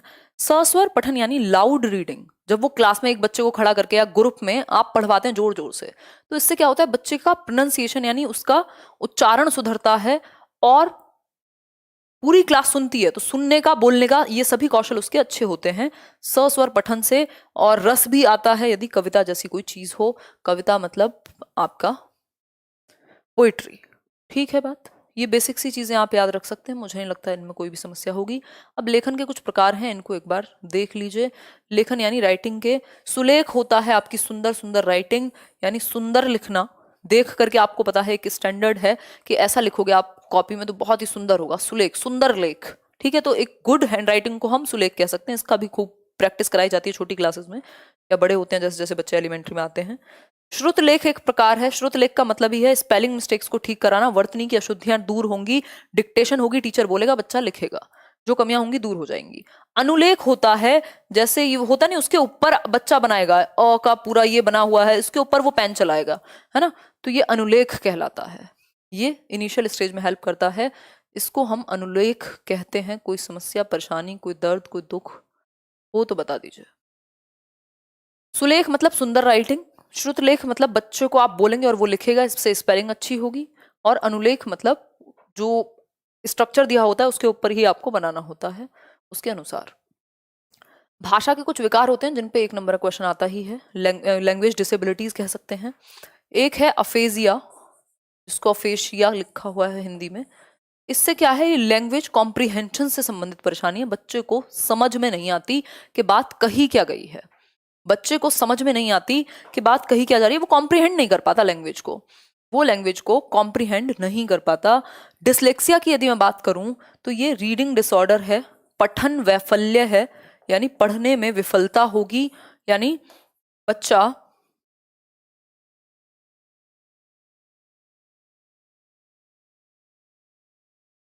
पढ़ने में उसको दिक्कत आएगी, रीडिंग डिसऑर्डर है। 9 को 6, 6 को 9 पढ़ सकता है ना। डिसग्राफिया सिंपल है, ग्राफ का मतलब ही होता है लिखना, तो ये लेखन में समस्या आएगी, इसकी जो राइटिंग होगी डिसग्राफिया वाले की, उसकी राइटिंग को आप पढ़ नहीं पाएंगे, वो पढ़ने योग्य नहीं होगी। रीडिंग से रिलेटेड है डिसलेक्सिया। अफेजिया है भाषा को समझने से रिलेटेड, ठीक। और अगर अप्रैक्सिया हो जाए तो बोलने में भी दिक्कत हो सकती है, क्योंकि मोटर स्किल्स में यदि आपके गले की ही किसी दिक्कत हो जाए तो ऑब्वियसली बोलने में प्रॉब्लम हो सकती है। तो ये छोटी छोटी बातें हैं जो लंबी हो जाती हैं और महत्वपूर्ण हो जाती हैं पेपर में। देखो, पठन वैफल्य बच्चों के प्राथमिक, अभी मैं भर भर के क्वेश्चंस भी कराऊंगी जैसे ही मैराथन खत्म होंगे 25-26 तक। पठन वैफल्य बच्चों के प्राथमिक लक्षण क्या है, पठन वैफल्य यानी पढ़ने में विफलता जिन बच्चों को होती है उनके लक्षण, उनके कैरेक्टरिस्टिक्स क्या होंगे, फटाफट से बता दीजिए जल्दी से। 100 को वॉज पढ़ सकता है। सिंपल बात है, पढ़ने में विफलता यानी धारा प्रवाह पढ़ने की अक्षमता, ऐसे बच्चे फ्लुएंटली नहीं पढ़ पाते, ये बात बिल्कुल सही है, इनको पढ़ने में दिक्कत होती है। न्यून अवधान विकार, अपसारी चिंतन, एक गतिविधि, कुछ भी नहीं। जब रीडिंग डिसऑर्डर है, पठन वैफल्य यानी डिसलेक्सिया की बात हो रही है, कुल मिलाकर के लैंग्वेज चेंज करके पूछा है। आगे बढ़ेंगे। शिक्षण की जो प्रक्रिया है वो त्रिआयामी है, जिसको जॉन डुई ने दिया था। आपकी बुरी किस्मत हो तो पूछ सकता है। टीचर एक तरफ होगा, दूसरी तरफ स्टूडेंट होगा, और तीसरी तरफ आपका करिकुलम या एनवायरमेंट या स्कूल के एक्सपीरियंसेस हो सकते हैं, कंटेंट हो सकता है। ये त्रिआयामी प्रक्रिया है। पहले द्विध्रुवीय ही थी, सिर्फ दो ही ध्रुव थे, एक था टीचर, दूसरा था स्टूडेंट। लेकिन जॉन डुई, ये एडम्स ने इसके बारे में बात की थी, दो ध्रुवीय के। ये जो त्रिध्रुवीय है, ट्राइपोलर प्रोसेस है, इसके बारे में जॉन डुई बात करते हैं। एक तरफ शिक्षक है एक कोने पे, जो कि टीचिंग लर्निंग एक्सपीरियंसेस देगा, छात्र है दूसरी जगह पे, और तीसरी जगह पे आपका कंटेंट या करिकुलम है, जिसमें ये एक्टिविटीज होनी है। क्योंकि एनवायरनमेंट का भी रोल है, सिर्फ टीचर और स्टूडेंट ही नहीं होते, टीचिंग लर्निंग प्रोसेस में एनवायरनमेंट भी होता है। मैं और आप यहाँ जुड़े हुए हैं, तो एक एनवायरनमेंट है कि हम लोग इतने प्यार से सीख रहे हैं, लाइक शेयर डिसलाइक सब करते हुए, बहुत मजे की बात। आगे बढ़ते हैं। शिक्षण सूत्र। शिक्षण सूत्र यानी टीचिंग के कुछ मैक्सिम्स होते हैं, कुछ फॉर्मूलाज होते हैं। ये वैसे तो आप कुल मिला के अब तक समझ चुके हैं। ज्ञात से अज्ञात यानी बच्चा जो जानता हो पहले से, उसके पूर्व ज्ञान से जोड़ना होता है आपको, नए ज्ञान को, न्यू नॉलेज को, जिसको वो नहीं जानता। मूर्त से अमूर्त मतलब जो चीजें वो टच और फील कर सकता है, जिनको वो देख सकता है, उनको पहले आप सिखाइए, उससे फिर अमूर्त कॉन्सेप्ट्स को जोड़ दीजिए जो उसको ना आते हो। फिर है सरल से जटिल, जो चीजें ईजी हो पहले आप उनको सिखाइए, है ना। फिर उसके बाद धीरे धीरे कॉम्प्लेक्सिटी बढ़ाते रहिए। इसी वजह से हम देखते हैं 6th क्लास का सिलेबस 7th से थोड़ा सा हल्का है, 3rd क्लास में आसान था, 4th में थोड़ा सा मुश्किल हो गया। यानी सरल से जटिल, यानी हम जा रहे हैं इजी टू कॉम्प्लेक्स। कोई दिक्कत परेशानी इसमें होनी नहीं चाहिए। शिक्षण सहायक सामग्री। टीचिंग लर्निंग मटेरियल अपने आप में बहुत इंपॉर्टेंट। टीचिंग लर्निंग, इसका यूज क्या है, क्यों हम टीचिंग लर्निंग मटेरियल, शिक्षक सहायक सामग्री का प्रयोग करते हैं। आपने अपने बीएड में, डाइट में, जहां से भी आपने जो भी किया होगा, अगर कभी मौका मिला हो तो आप चार्ट लेके गए होंगे, आप बहुत सारी चीजें आजकल लेके जाई जाती हैं, है ना। तो टीचिंग लर्निंग मटेरियल की यदि मैं बात करूं तो इसका प्रयोग हम क्यों करते हैं, टीचिंग लर्निंग मटेरियल का, बता दीजिए फटाफट से, जल्दी बताइए, आंसर कीजिए, बहुत ही जल्दी से जवाब दीजिए। मजाक की बात कोई नहीं करेगा, बाल खराब हो रहे हैं वैसे ही, ठीक है। हाँ, मैं ऐसे रहती हूँ जैसे मेरा ही पेपर है और मुझे जैसे पता ही ना हो दुनिया में क्या चल रहा है। खैर, देखो एक बार, फटाफट से आंसर करो। बढ़िया पढ़ाती हो आप, धन्यवाद धन्यवाद धन्यवाद, हम आपके आभारी हुए। कोई कह रहा है प्रभावी बनाने के लिए, कोई कह रहा है बिना प्रभावी बनाने के लिए। सिंपल बात है, शिक्षण सहायक सामग्री को और ज्यादा रुचिकर बनाने के लिए, है ना, इंटरेस्टिंग बनाने के लिए। प्रभावी यानी इफेक्टिव, ओवरऑल बेहतर हो जाए, है ना, आसानी से समझ में आ जाए, स्वाभाविक बनाने के लिए, है ना। ज्यादा एंगेजिंग यानी बच्चे क्या है, ज्यादा पार्टिसिपेट करें, यानी भागीदारिता उनकी बढ़े, भागीदारिता उनकी बढ़े, ठीक, यानी वो इन्वॉल्व हो, सक्रिय रहें। ये सारी चीजें शिक्षण सहायक सामग्री के माध्यम से कराने की जरूरत महसूस की जाती है। क्यों, ऐसा क्यों? क्योंकि जितने ज्यादा बच्चे के सेंसेस, उसकी ज्ञानेंद्रियां इन्वॉल्व होंगी सीखने में, उतना बेहतर है। अभी मैं आपके सामने एक पिक्चर लगाती हूँ, आपको और अच्छे से समझ में आता है, मैं बोलती हूँ और अच्छे से समझ में आता है, मैं कुछ करके दिखाऊं तो और अच्छे से समझ में आएगा, है ना। तो प्रभावी या इफेक्टिव बनाती हैं। टीचर पहले चॉक एंड टॉक मेथड का इस्तेमाल करते थे, सिंपल एक व्हाइट बोर्ड, और सॉरी ब्लैक ही होता था पहले, ब्लैक बोर्ड और एक चॉक, और उनकी बातें। आज के टाइम पे 70 चीजें आ चुकी हैं, चाहे वो 3D मॉडल्स हों, चाहे वो ऑडियो विजुअल एड्स हों। इसकी भी 4 कैटेगरी हैं, मेनली 3 ही हैं, लेकिन चौथी भी इंपॉर्टेंट है। देख लेते हैं 1 मिनट में, बहुत ही कम समय लगेगा हमें। क्वेश्चन हम बाद में करेंगे, पहले हम ये समझेंगे। दृश्य सामग्री कौन सी हो सकती है? Visual add. विजुअल एड किसके लिए इंपॉर्टेंट है? जिसको देखने में समस्या है, या वैसे भी ज्यादातर जो लर्नर्स हैं, देखो 3 कैटेगरी हैं। एक है विजुअल लर्नर की, यानी दृश्य अधिगम करता है, जो देख के ज्यादा जल्दी सीखता है। 60% से भी ज्यादा, आई थिंक 65% इनकी वेटेज है, कुछ 65% आई थिंक देख के सीखते हैं। ऑडिटरी हैं आपके,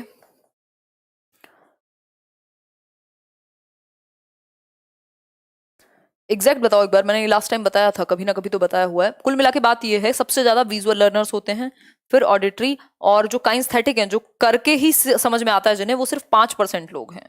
ठीक है, 30% ये होगा ऑडिटरी आपका, जो सुन के सीखने वाले हैं उनकी संख्या 30%, 65% देख के जल्दी समझ में आता है लोगों को, और काइंस्थेटिक जिनको करके समझ में आता है उनको 5%। अब हम अगर कहें तो इन तीनों का ही मिश्रण करना पड़ेगा, क्योंकि किसी बच्चे को देख के जल्दी समझ में आएगा, किसी बच्चे को सुन के जल्दी समझ आएगा। तो विजुअल एड में कौन कौन आ सकता है? एक तो सिंपल शामपट कह सकते हैं। शामपट का मतलब तो समझते होगे।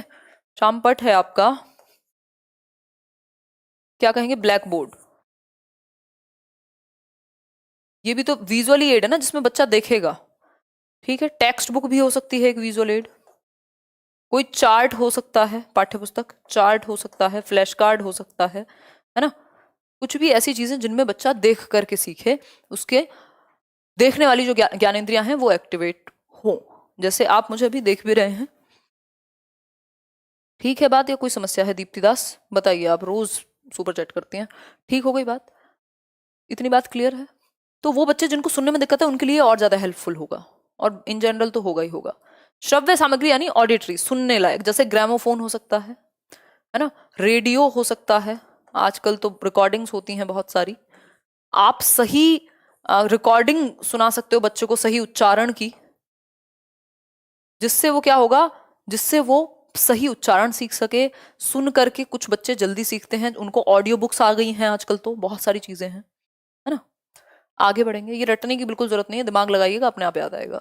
दृश्य श्रव्य सामग्री की यदि मैं बात करूं तो ये बहुत इंपॉर्टेंट हो जाती है। ऑडियो विजुअल, जिसमें आवाज भी हो और विजुअल भी हो, दृश्य भी हो, जैसे मैं अभी आपके साथ जुड़ी हुई हूँ, वैसे इसको आईसीटी भी कहते हैं, इंफॉर्मेशन कम्युनिकेशन टेक्नोलॉजी, है ना। तो हम कह सकते हैं यहाँ पे आवाज भी आ रही है, जैसे टेलीविजन है, ऑडियो भी है, विजुअल भी है। आपका कंप्यूटर या मैं जिस तरीके से हम लोग अभी जुड़े हुए हैं, जिज्जी नेट नहीं चल रहा, भिजवाएं किसी को, जियो वालों को बुलवाएं आपके यहाँ, देखो एक बार। तो इससे और ज्यादा बच्चा एक्टिव होगा, सुनने वाला भी और देखने वाला भी। एक और प्रकार है जिसको हम क्रियात्मक कहते हैं, जिसको हम क्रियात्मक प्रकार कहते हैं।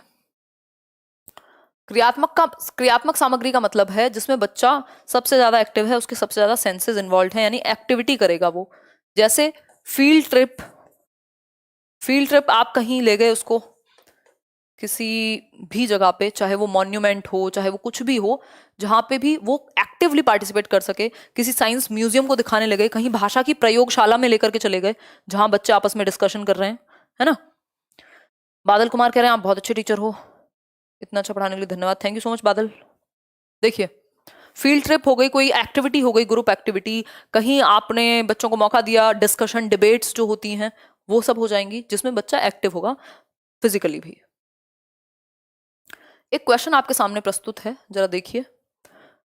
प्राथमिक स्तर पर पाठ्य पुस्तक में कार्टून, भाषण, विज्ञापन आदि बच्चों के भाषा क्षमता विकास में डैश हैं, यानी प्राइमरी लेवल पर जो टेक्स्ट बुक है उसमें कार्टून्स हो सकते हैं, भाषण हो सकते हैं, विज्ञापन हो सकते हैं, यानी क्या कहते हैं उसको हम, एडवर्टीजमेंट्स, है ना। फटाफट से बताइए विकास में कैसे होंगे? अभी तो डिस्कस किया था, जो बच्चे की भाषा क्षमता, लैंग्वेज एबिलिटी या लर्निंग है उसमें बेहतर होंगी कोई भी टीचिंग लर्निंग मटेरियल। ये सब क्या है? ये शिक्षण सहायक सामग्रियां हैं जो हेल्पफुल होंगी बच्चे को भाषा सीखने में। सिंपल बात है, बाधक थोड़ी होंगी, निरर्थक का मतलब कोई इस्तेमाल ही नहीं है, अनुपयोगी भी नहीं होंगी, है ना। तो हेल्पफुल होगा, सहायक होगा। आगे बढ़ेंगे। प्राथमिक स्तर पर, नेक्स्ट क्वेश्चन है, प्राथमिक स्तर पर भाषा सीखने में भाषा संबंधी कौन सा संसाधन, यानी कौन सा मटेरियल टीचिंग लर्निंग सबसे ज्यादा इंपॉर्टेंट है? सबसे ज्यादा इंपॉर्टेंट वो है जिसमें बच्चा सबसे ज्यादा एक्टिव हो, सबसे ज्यादा सीखने को जिससे उसको मिल सके, वो सबसे ज्यादा बेहतर है। सिंपल बात है, इसमें तो कोई बहुत बड़ा ऐसा नहीं है कि रॉकेट साइंस लगी हुई है। फटाफट से बता दो आंसर इसका, बहुत तेजी के साथ, है ना। जल्दी बताओ। 15% हमारे लैपटॉप में बैटरी बची है, वो हम चार्ज कर लेंगे, लेकिन मेगा त्रिपाठी 10% पे लगाएंगे हम चार्जर में, अभी इसको रोने दीजिए। देखिए, प्राथमिक स्तर पर भाषा सीखने में भाषा संबंधी कौन सा संसाधन, बताओ जल्दी। बाल साहित्य। जब वो चिल्ड्रंस लिटरेचर पढ़ेगा ना तो उसको मजा आएगा, उसमें कहानी होंगी, किस्से होंगे, वो कल्पना करेगा, वो सोचेगा। बेसिकली जो कहानी का तरीका है ना, वो एक होलिस्टिक अप्रोच है, वो एक समग्रतावादी मॉडल है जो भाषा को सिखाने का, जिसको अच्छा माना जाता है। क्योंकि जब आप कहानी सुन रहे हैं तो आप सुन भी रहे हैं, पढ़ भी रहे हैं, इमेजिन यानी कल्पना भी कर रहे हैं, तर्क भी है, सोचना भी है, आपकी पर्सनैलिटी को भी वो प्रभावित करेगा। तो सबसे बेहतर बाल साहित्य होगा, क्योंकि बच्चा डायरेक्टली कनेक्ट कर पाएगा चंपक की कहानियों से और चाचा चौधरी की कहानियों से, बजाय के कंप्यूटर के। आगे बढ़ेंगे, ये तो हम कर ही चुके हैं। मजा आ रहा है कि नहीं? ये इससे रिलेटेड एक क्वेश्चन है, मूल्यांकन एवं उपचारात्मक शिक्षण। ये हमारा आखिरी ही टॉपिक है, जिसमें हम उपलब्धि परीक्षण क्या है, दक्षता परीक्षण क्या है, अभिरुचि परीक्षण क्या है ना, और फिर एक दो क्वेश्चन और बहुभाषिकता और पाठ्यपुस्तक, इनको करके चुपचाप से सो जाएंगे। इसमें भी लग जाएगा आधा घंटा, तो 20 मिनट भी लग सकते हैं। देखो, मूल्यांकन एवं उपचारात्मक शिक्षण यानी इवेल्युएशन एवं डायग्नोस्टिक या रेमेडियल टीचिंग। ठीक है बात? This is my favourite live class. अच्छा जी, धन्यवाद, आप लोग इतनी संख्या में जुड़े हुए हैं इतनी रात को। मूल्यांकन, देखो इसको CCE से भी जोड़ सकते हो आप, सतत एवं व्यापक मूल्यांकन। सतत एवं व्यापक का मूल्यांकन का मतलब क्या है कि बच्चे को आप एक तो लगातार यानी कॉन्टिन्यूअसली आप क्या कर सकें, असेस कर सके, आकलन कर सके। आकलन का उद्देश्य क्या होता है ये बताओ? पानी है नहीं यार, गर्म करके लाना पड़ेगा। ये बताओ, आकलन का उद्देश्य क्या होता है ये बता दो फटाफट से, 1 मिनट के अंदर अंदर। आकलन का एक सिंपल उद्देश्य है, जो आपने बच्चे को सिखा दिया है किस हद तक सीख लिया, उसको सीखने में मदद मिले, जहां कमियां हैं उनको पूरा किया जा सके, है ना। क्या सीखा है, कितना सीखा है, कैसे सिखाना है, क्या आपके मेथड्स कामयाब हो रहे हैं जिन मेथड से आप सिखा रहे हैं, ये सारी चीजें हैं। ठीक, इस वजह से आकलन किया जाता है, ना कि इस बात के लिए कि नंबर कितने आए। सतत एवं व्यापक का मतलब है कॉम्प्रिहेंसिव, यानी लगभग सभी पक्षों में, उसका शारीरिक, सामाजिक, सांवेगिक, हर एक पक्ष, सिर्फ पेन पेपर का पक्ष नहीं। ठीक है अंकित, सुपर चैट कर रहे हैं आप भी। देखिए, व्यापक की यदि मैं बात करूं तो ये कॉम्प्रिहेंसिव होगा, कॉम्प्रिहेंसिव। ठीक, कॉम्प्रिहेंसिव मतलब हर एक पक्ष में, स्कोलैस्टिक और को स्कोलैस्टिक। स्कोलैस्टिक क्या होता है? शैक्षिक व सह शैक्षिक। शैक्षिक होता है पेन पेपर से संबंधित, और सह शैक्षिक होता है आपके बाकी सारे पक्ष, खेलना कूदना, दौड़ना, भागना, जितनी भी चीजें हैं। तो हर एक पक्ष में आप बच्चे का आकलन करते हैं, सिंपल बात है। मूल्यांकन एक बड़ा शब्द है जिसमें आकलन, मापन, ये सब आ जाते हैं। आकलन में आप ये देखते हैं कैसे सीखता है, मापन में आप ये देखते हैं कितना % सीख लिया है, और मूल्यांकन ओवरऑल जजमेंट के लिए होता है। ठीक है बात, फीडबैक के लिए भी आप, या इंप्रूवमेंट के लिए भी आप ये सारी चीजें करते हैं। अब दो शब्द हैं, एक है उपचारात्मक शिक्षण जिसको हम रेमेडियल टीचिंग कहते हैं, दूसरा एक शब्द है जिसको हम निदानात्मक शिक्षण कह लीजिए या परीक्षण कहेंगे। निदानात्मक परीक्षण, इसका मतलब है डायग्नोस्टिक टेस्ट। डायग्नोस्टिक का मतलब ही है जैसे डॉक्टर आपकी किसी भी बीमारी को डायग्नोज करता है खुद से लक्षण देख करके, या फिर आपका पैथोलॉजी लैब में भेज के आपका टेस्ट करा करके, उसी तरीके से यहाँ पे भी शिक्षक का भी काम यही है कि बच्चे को कुछ टेस्ट देके या जैसे भी पॉसिबल हो पता लगाया जाए, निदान किया जाए कि उसको प्रॉब्लम है कहाँ, सीखने में कमी कहाँ रह गई है, गैप कहाँ रह गया है। ये बहुत ही कीवर्ड है कि गैप कहाँ है सीखने में, ये आप पता लगा सकें, डायग्नोज कर सकें। उसके बाद हमेशा आप रेमेडियल टीचिंग यानी उपचारात्मक शिक्षण देते हैं, या तो दोबारा से पढ़ाएंगे या नए तरीके से पढ़ाएंगे, जहां उसमें कमी रह गई उसको पूरा करेंगे, फुलफिल करेंगे गैप को। Do you understand this? बताइए, कोई समस्या, परेशानी, कोई दर्द, दुख हो तो बताओ। सोहेल क्या कह रहे हो? Ma'am you are a good teacher, मेरा नाम ले लीजिए। सोहेल नाम तो ले लिया आपका, बट ये बताओ ये बात समझ में आई कि नहीं आई है? रिचा, अमित, जल्दी बताओ, बहुत तेजी से बताओ। सब समझ में आ गया? चलो, तो हमेशा याद रखना, पहले डायग्नोस्टिक यानी निदानात्मक परीक्षण होगा, फिर उपचार दिया जाएगा। ठीक, उपलब्धि परीक्षा, इस पे बड़े कंफ्यूज रहते हैं कई लोग। उपलब्धि परीक्षण या उपलब्धि परीक्षा का मतलब है अचीवमेंट टेस्ट। अचीवमेंट टेस्ट, ये चीजें इंग्लिश में भी एज इट इज ही रहेंगी जब हम इंग्लिश पेडागोजी करेंगे। अचीवमेंट टेस्ट, कुछ चीजें बिल्कुल कॉमन है। अचीवमेंट टेस्ट का मतलब क्या है? यस वी अंडरस्टैंड, उषा जी कह रही हैं। देखिए, अचीवमेंट टेस्ट का मतलब है आप ये देख रहे हैं एक परीक्षा ले रहे हैं, आपने साल भर पढ़ा दिया बच्चे को, अब आप जानना चाहते हैं कि उसने किस हद तक सीख लिया है, कैसा सीखा है, शिक्षण कार्यक्रम जो आपकी टीचिंग लर्निंग का पूरा प्रोसेस था वो किस हद तक सफल हो पाया है ना। ये बातें आप ये चीजें क्लैरिफाई करना चाहते हैं, इसलिए आप एक उद्देश्य उपलब्धि परीक्षण बनाते हैं, एक अचीवमेंट टेस्ट बनाते हैं, जिससे पता कर सकें कि बच्चे ने कितना सीख लिया है, कैसे सीखता है, अगर कहीं कमी है तो उसको कैसे ठीक कराएं। ठीक है रवि सोनी। फिर है भाषा कौशलों को कहाँ तक सीख पाया और उनके आधार पर भाषा का प्रयोग किस हद तक उपयुक्त ढंग से कर पाया है आदि। मतलब जो कौशल, जो स्किल्स, सुनना, बोलना, पढ़ना, लिखना उसको सिखाए गए थे, उनके आधार पे वो लैंग्वेज को यूज कर भी पा रहा है कि नहीं, जो सिखाया गया वो कितना इफेक्टिव था, कहां तक वो पहुंचा है, कैसे उसको ठीक करना है, ये बातें अचीवमेंट परीक्षण में यानी अचीवमेंट टेस्ट उपलब्धि परीक्षण में आती हैं। अब तो नाम ले लीजिए, मुबारक अली कह रहे हैं, मुबारक हो, मुबारक अली आपका नाम ले लिया है। दक्षता परीक्षा देख लीजिए।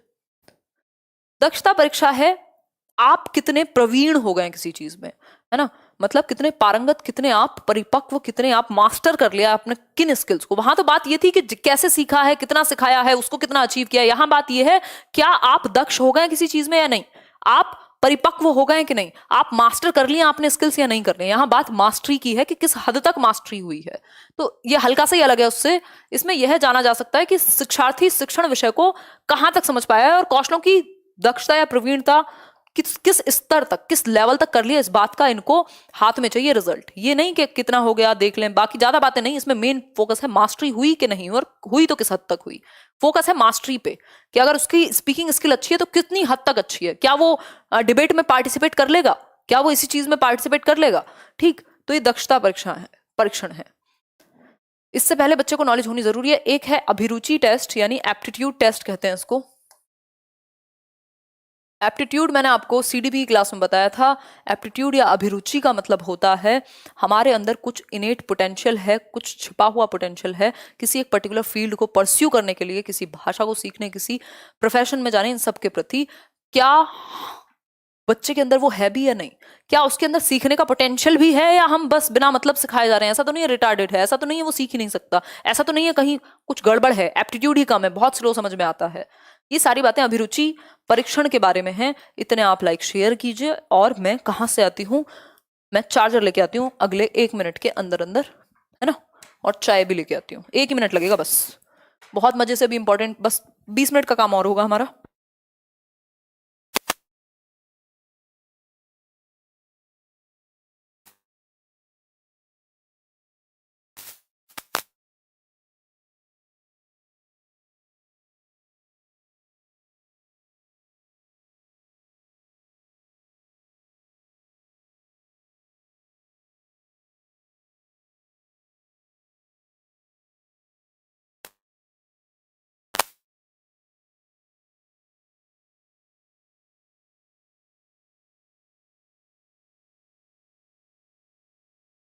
बहुत ही जल्दी आ जाती हूँ मैं, आप लोग सोचते हो ज्यादा टाइम लगेगा, आपको लगा था कि बहुत बड़ा ब्रेक मिल गया। 1 मिनट का ब्रेक है बस, 1 ही मिनट का ब्रेक है, वरना लैपटॉप बंद हो जाएगा और मैं आपकी चैट नहीं पढ़ पाऊंगी। दिक्कत ये हो जाएगी, बाकी तो कोई दिक्कत नहीं है। बहुत बढ़िया। सोने का टाइम नहीं है ये, 20 मिनट तक पढ़ाई करो, सोएगा कोई नहीं इतने। यहाँ हमारी मोटर नहीं भरी गई, इनको सोने की लगी है। चाय कहाँ है, मिल गई। जिंदा रहने के, चलिए, अच्छा माइक ऑन ही रह गया। चलिए शुरू करते हैं, आई मीन कंटिन्यू करते हैं। देखो एक बार एप्टीट्यूड की बात करते हैं जल्दी से, देखो फटाफट से। मैम प्लीज एसएसटी के भी 2 दिन दे दे प्लीज। यार अब नहीं दे पाऊंगे, आई एम सो सॉरी, जो भी आपका नाम है। मैं पहले ही इसी बात को अनाउंस कर चुकी होती हूँ हमेशा ही, सोनम शर्मा। मैं इस टाइम पे नहीं दे पाऊंगी क्योंकि जो मैंने प्लान किया हुआ है उसके लिए दिन कम पड़ रहे हैं। अभी मैथ्स पेडागोजी भी करानी है, अभी 3 मैराथन बाकी हैं आपके, 2 सब्जेक्ट के हो पाएंगे आज को मिला करके। फिर उसके बाद क्वेश्चंस भी भरपूर कराने हैं आपको अलग अलग सब्जेक्ट के। तो मुझे लग नहीं रहा मैं एसएसटी को समय दे पाऊंगी। खैर ये बताइए अभिरुचि परीक्षण क्या है, यानी एप्टीट्यूड टेस्ट क्या है, बताने का कष्ट कीजिए। चाय कोई नहीं मांगेगा, दूंगी नहीं, मजाक की बात है ना, घर पे क्या करो। नाबिल अली क्या पूछ रहे हैं, कोई सुपर चैट नहीं पढ़ रही हूँ मैं अभी, क्योंकि मुझे चाय पीने पे फोकस करना है। चलो देखो एक बार,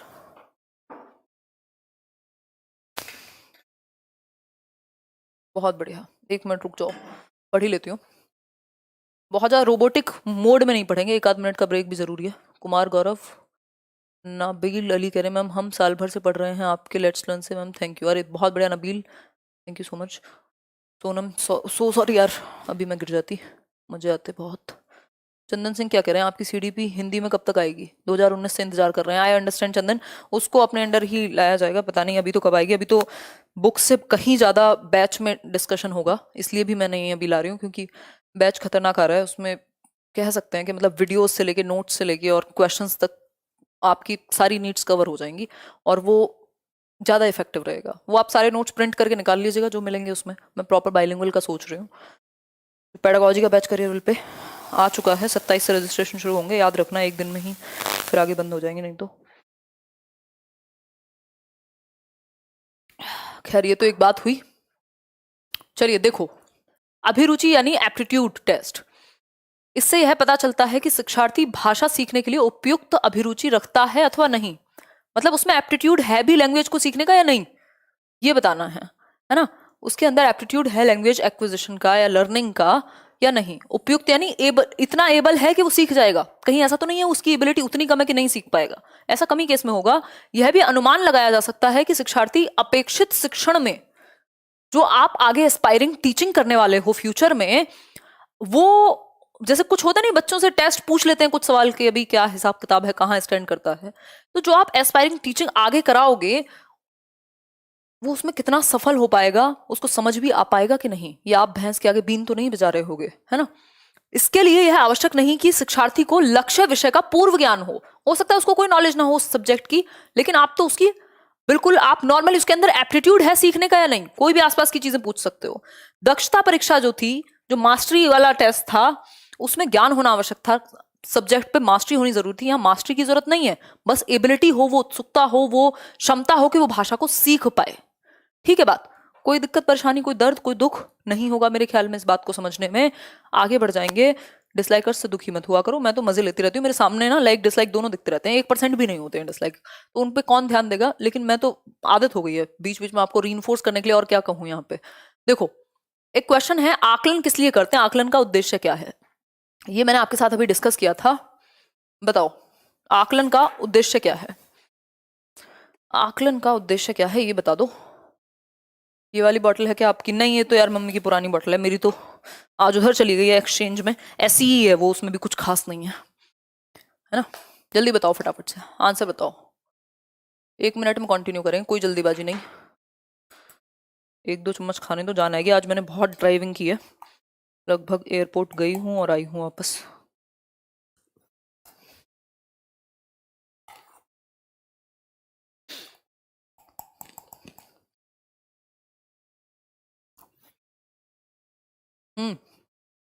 बहुत स्पीड है बिल्कुल।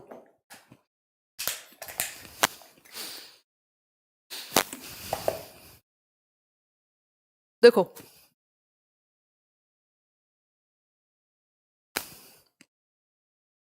बी सही है, आप लोग कह रहे हैं।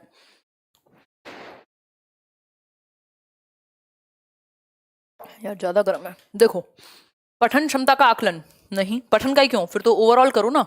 उद्देश्य बच्चे के असेसमेंट का क्या होगा, अभी जो मैं इतनी देर से बोल रही थी कि क्यों असेस करेंगे, क्यों आकलन करेंगे, उद्देश्य क्या होते हैं, ऑब्जेक्टिव्स क्या होते हैं, टीचर अपने आप को चेक कर पाएगा, उसके मेथड कितने सक्सेसफुल हुए, बच्चा खुद को कर पाएगा, पेरेंट्स खुद को कर पाएंगे, माहौल खुद को कर पाएगा। ठीक है बात। उसके भाषा प्रयोग की क्षमता का आकलन, वो भाषा को प्रयोग करना इंपॉर्टेंट है ना, यूज लैंग्वेज का बहुत इंपॉर्टेंट है। बात तो सही है, फिर भी देख लेते हैं। सिर्फ लेखन क्षमता क्यों, उसकी बोलने की कुशलता का आकलन, ये इसी में आ गया ना। भाषा प्रयोग में तो सुनना, बोलना, पढ़ना, लिखना सब आ गए ना, सूबो पाली चारों आ गए। भाषा प्रयोग की क्षमता यानी लैंग्वेज को यूज कैसे कर पाता है, चाहे वो पढ़ने में हो, चाहे वो लिखने में हो, चाहे वो सुनने में हो, चाहे वो बोलने में हो। बेसिकली बोलने और लिखने में ज्यादा होगा ये, है ना। आगे बढ़ेंगे। अच्छा, प्राइमरी स्किल्स यानी मुख्य कौशल किसको कहते हैं, और पुनर्बलन वाले कौशल, रीइंफोर्समेंट स्किल्स कौन सी होती हैं, तो मैं आपको बता देती हूँ। प्राइमरी स्किल यानी मुख्य कौशल कहते हैं भाषा के लिसनिंग और स्पीकिंग को, यानी सुनना और बोलना को मुख्य कौशल। दाने दाने पे लिखा है खाने वाले का नाम, हाँ चाहते तो आप लोग होगे बट मिल नहीं पाया, कर लो सब्र, यही कह के। रैशनलाइजेशन कहते हैं उसको फ्रॉइड की भाषा में। या ईगो डिफेंस मैकेनिज्म की भाषा में, जो सीटेट में नहीं पूछा जाता, तो मैं आपका समय व्यर्थ नहीं करूंगी। देखो एक बार, प्राइमरी की बात करें अगर, तो लिसनिंग और स्पीकिंग दोनों चीजें आएंगी। अगर रीइंफोर्समेंट स्किल, पुनर्बलित कौशल की बात करें, या सेकेंडरी कहना चाहो तो सेकेंडरी कह लो, इसमें स्पीकिंग और राइटिंग आते हैं, बोलना और लिखना आता है, इसमें रीडिंग नहीं आती है, तो इसको कंफ्यूज मत होना। ठीक है बात, इतना याद रख लेंगे या नहीं रख पाएंगे ये बता दीजिए सरकार, तभी आगे बढ़ेंगे।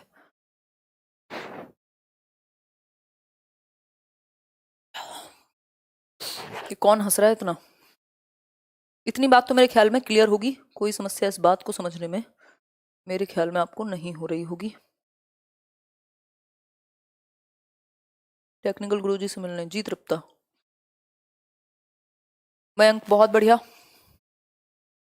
देखिए, उसकी लेखन क्षमता का आकलन, ये तो बेकार की बात है। रीइंफोर्समेंट स्पीकिंग और राइटिंग, और ये लिसनिंग और स्पीकिंग प्राइमरी स्किल्स। ठीक हो गई बात, आगे बढ़ेंगे नेक्स्ट क्वेश्चन की तरफ, मतलब नेक्स्ट टॉपिक। ये सेकंड लास्ट टॉपिक है, इसके बाद सिर्फ एक छोटा सा टॉपिक है जिसको पाठ्य पुस्तक कहते हैं, है ना। फिर आज की कहानी यहीं समाप्त कर देंगे, और कुछ भी अगर छोटे मोटे भी एक्स्ट्रा टॉपिक बच गए होंगे ना, तो वो प्रैक्टिस में आ जाएंगे। वो जब हम प्रैक्टिस करेंगे इसकी 100 क्वेश्चन या जितने भी करेंगे एक साथ। बहुभाषिकता क्या है, यानी मल्टीलिंगुअलिज्म, बताओ एक बार। बहु का मतलब मल्टी, यानी कई भाषाएं बोली जाती हैं एक कक्षा में। अभी मैंने आपको शुरुआत में बताया था, भारत में राजभाषा है, राष्ट्रभाषा नहीं है। उसका कारण क्या है? भारत एक बहुभाषी देश है जहां बहुत सारी भाषाएं बोली जाती हैं, और एनसीएफ इस बहुभाषिता को एक क्या मानता है? संसाधन मानता है, संसाधन मानता है, एक एसेट मानता है, एक रिसोर्स मानता है। इसको बिल्कुल भी वो लिमिटेशन नहीं मानता, बिल्कुल भी लिमिटेशन नहीं मानता। ठीक है बात, इतनी बात क्लियर हुई कि नहीं? कोठारी कमीशन 1964-66 में आया, जिसने 3 लैंग्वेज फॉर्मूला की बात की। उन्होंने कहा है कि मातृभाषा होनी चाहिए पहली, दूसरी आपकी अगर हिंदी मातृभाषा है तो इंग्लिश हो सकती है दूसरी लैंग्वेज, तीसरी आपकी कोई भी मॉडर्न इंडियन लैंग्वेज या रीजनल लैंग्वेज। अगर जहां पे जो हिंदी भाषी राज्य नहीं है वहां पे उनकी मातृभाषा, दूसरी भाषा हिंदी, और तीसरी इंग्लिश या फिर कोई भी मॉडर्न इंडियन लैंग्वेज। ठीक है बात। देखो, मल्टीलिंगुअल का मतलब है एक क्लास में कई भाषाएं बोलने वाले बच्चे होंगे। एक पंजाबी बोलने वाला बच्चा भी होगा, एक मलयाली बोलने वाला भी, मलयालम बोलने वाला भी बच्चा होगा, एक गुजराती बोलने वाला भी बच्चा होगा।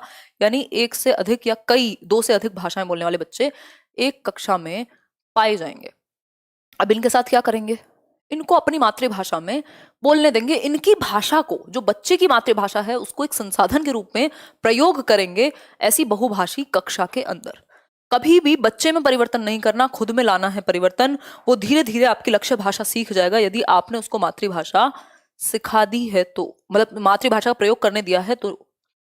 बहुभाषिता में सब कुछ शामिल है, क्यों नहीं शामिल होगी? इंग्लिश भी शामिल होगी। हर भाषा, बहु का मतलब है मल्टीपल लैंग्वेज, मल्टीपल लैंग्वेज। चाय के साथ पार्ले जी खाया करो। सही कह रहे हो। वीर यादव किसकी बात कर रहे हो यार? ऐसी कैसी तो बातें करते हैं अजीब अजीब सी। देखो, मल्टीलिंगुअलिज्म में ज्यादातर भाषाएं, देखो एनसीएफ कहता है कि भारत एक बहुभाषी देश है और यहाँ मातृभाषा का प्रयोग होना चाहिए बच्चे की। इतनी बात मुझे लगता है काफी है। आपको बच्चे की जो मदर टंग है उसको स्वीकार करना है, और उसके पूर्व ज्ञान को इस्तेमाल करते हुए नए ज्ञान को मौका देना है, एक्सेप्ट करना है आपको बच्चे की प्रीवियस नॉलेज को। इतनी बात क्लियर है, कोई भी दिक्कत नहीं है। आगे बढ़ेंगे। एक क्वेश्चन है बहुभाषिता से लेकर के आता ही है हर बार अलग अलग पक्ष में। बहुभाषिकता हमारी पहचान भी है, यानी हमारी आइडेंटिटी है कि हम यूनिटी इन डाइवर्सिटी, यानी विभिन्नता में एकता हमारे अंदर है। इतने सारे राज्य हैं, इतनी सारी भाषाएं हैं, इतनी सारी बोलियां हैं, उसके बाद भी हम एक हैं, तो ये हमारी आइडेंटिटी हो गई। समोसा कहाँ से मिलेगा यार रात के 11 बजे? बताओ फटाफट से, रात के 11 बजे समोसा कहाँ से मिलेगा? हम्म?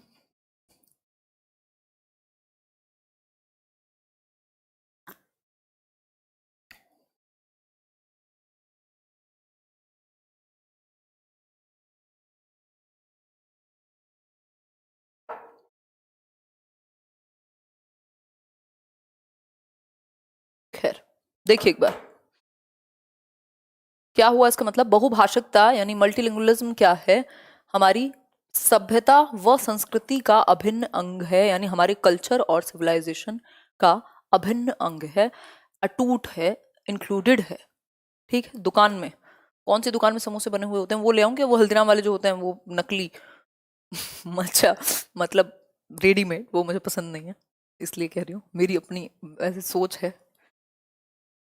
देखिए, पाठ्य पुस्तक यानी टेक्स्ट बुक,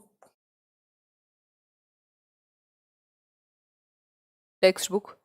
ऐसे समोसा तो गर्म ही समझ में आता है ना, ठंडा समोसा कौन खाए। देखो एक बार,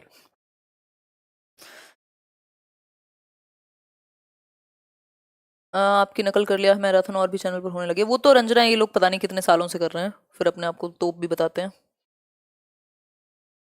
हिंदी मैम, हिंदी भी में भी इतना आएगा, ये दोनों के लिए है, चाहे आपकी हिंदी ऋचा लैंग्वेज 1 हो लैंग्वेज 2 हो, ये सिलेबस सेम है। Paper 1 paper 2 language 1 language 2, Hindi और इंग्लिश का सिलेबस सेम है। पेडागोजी में स्पेसिफिकली अगर अंतर है तो सिर्फ पैसेज में है। पाठ्य पुस्तक का मतलब है टेक्स्ट बुक। टेक्स्ट बुक का मतलब, टेक्स्ट बुक क्या है, वन ऑफ द रिसोर्सेज, यानी कई संसाधनों में से एक संसाधन है, एक संसाधन है, एक रिसोर्स है, लेकिन एकमात्र संसाधन नहीं है। मैं बेस्ट हूं, बहुत अच्छी बात है, लेकिन सिर्फ मैं ही बेस्ट हूं दुनिया में, दैट इज रॉन्ग, है ना। तो एकमात्र संसाधन नहीं है कि ये ओनली टीचिंग मटेरियल या फिर इफेक्टिव मटेरियल नहीं है। एक अच्छा संसाधन है, कलरफुल होनी चाहिए, आसान भाषा होनी चाहिए, परिभाषाओं पे कम और व्यवहारिक ज्ञान पे ज्यादा बेस्ड हो, सुगम, सुंदर, सस्ती, टिकाऊ होनी चाहिए। जो मैं बोलती हूँ, पाठ्य पुस्तक आपकी बच्चे के स्तर के अनुरूप होनी चाहिए।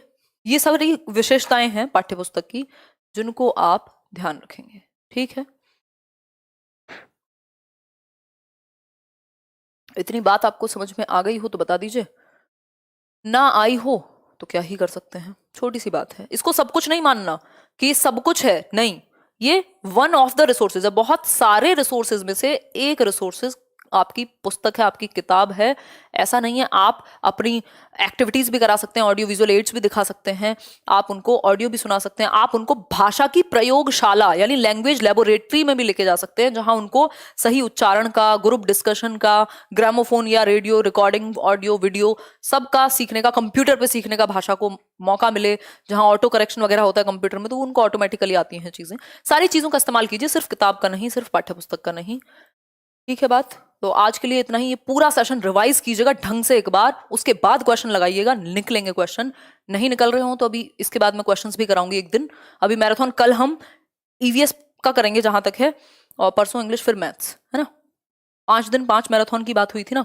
और ये बैच है करेलू पे, पेडागोजी स्पेशल है, इसमें और सब्जेक्ट नहीं, बट जहां पे भी सीटेट के बाद आप जाते हैं, चाहे वो केवीएस हो, यूपी टेट हो, सुपर टेट हो, डीट प्लस बी हो, रीट हो, कोई भी, जहां पे पेडागोजी 100 नंबर, 50 नंबर, 40 नंबर, मतलब ये इन डेप्थ सिर्फ पेडागोजी का बैच है, जिसमें educational psychology, child development, pedagogy, teaching methodology, ये सारे एस्पेक्ट डीप में होंगे, proper detailed, with notes, with questions, bilingual. ठीक है, करियर ऐप पे है ये। 27 से शुरू होगा, बैच शुरू होगा 10 से, क्योंकि आप फ्री हो जाएं एक बार सीटेट का पेपर देके, तब आगे की तैयारी शुरू कीजिएगा। 4 महीने कम से कम चलेगा, क्योंकि बड़ा बैच है, 100-150 घंटे का, डेली 1.5 घंटे की क्लास इसमें होगी। ठीक है, ये आप देख पा रहे होंगे, पीडीएफ भी मिल जाएगी, उसमें चेक कर लेना। इतनी सी बात है। सेशन पसंद आया हो लाइक शेयर कीजिएगा, ना पसंद आया हो डिसलाइक कर दीजिएगा, कोई दिक्कत वाली बात नहीं है ना। कल मिलेंगे नेक्स्ट सब्जेक्ट के साथ। बहुत मजा आता है आप लोगों के साथ डिस्कशन करके, अमेजिंग डिस्कशन, है ना। 1 मिनट रुको, मैं आपके कुछ कॉमेंट्स पढ़ लूँ। पार्ले जी वालों ने सबसे बड़ा उदाहरण दिया है, पीढ़ी बदल गई लेकिन पार्ले की बच्चा नहीं बदला। बहुत बढ़िया जी प्रशांत, क्या कहने। पैराग्राफ का कुछ बता दीजिए मैम, कैसे कवर करें टाइम के अंदर, बहुत गलत होता है उसमें, स्पेशली टाइटल में। रिमझिम इस पे बात कर लेंगे एक दिन कि पैराग्राफ पे आप क्या करेंगे।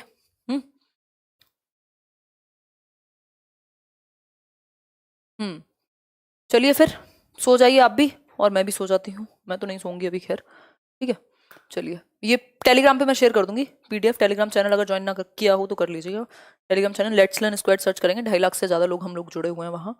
पीडीएफ और काम के नोटिफिकेशन ही शेयर होते हैं क्लास के, और कोई फालतू बात नहीं होती, है ना। चलिए, ध्यान रखिए, सीटेट में ग्रामर का कोई महत्व नहीं है, व्याकरण का 2 नंबर 3 नंबर मुश्किल से, और वो भी आप अपनी अंडरस्टैंडिंग बेस्ड कर देंगे।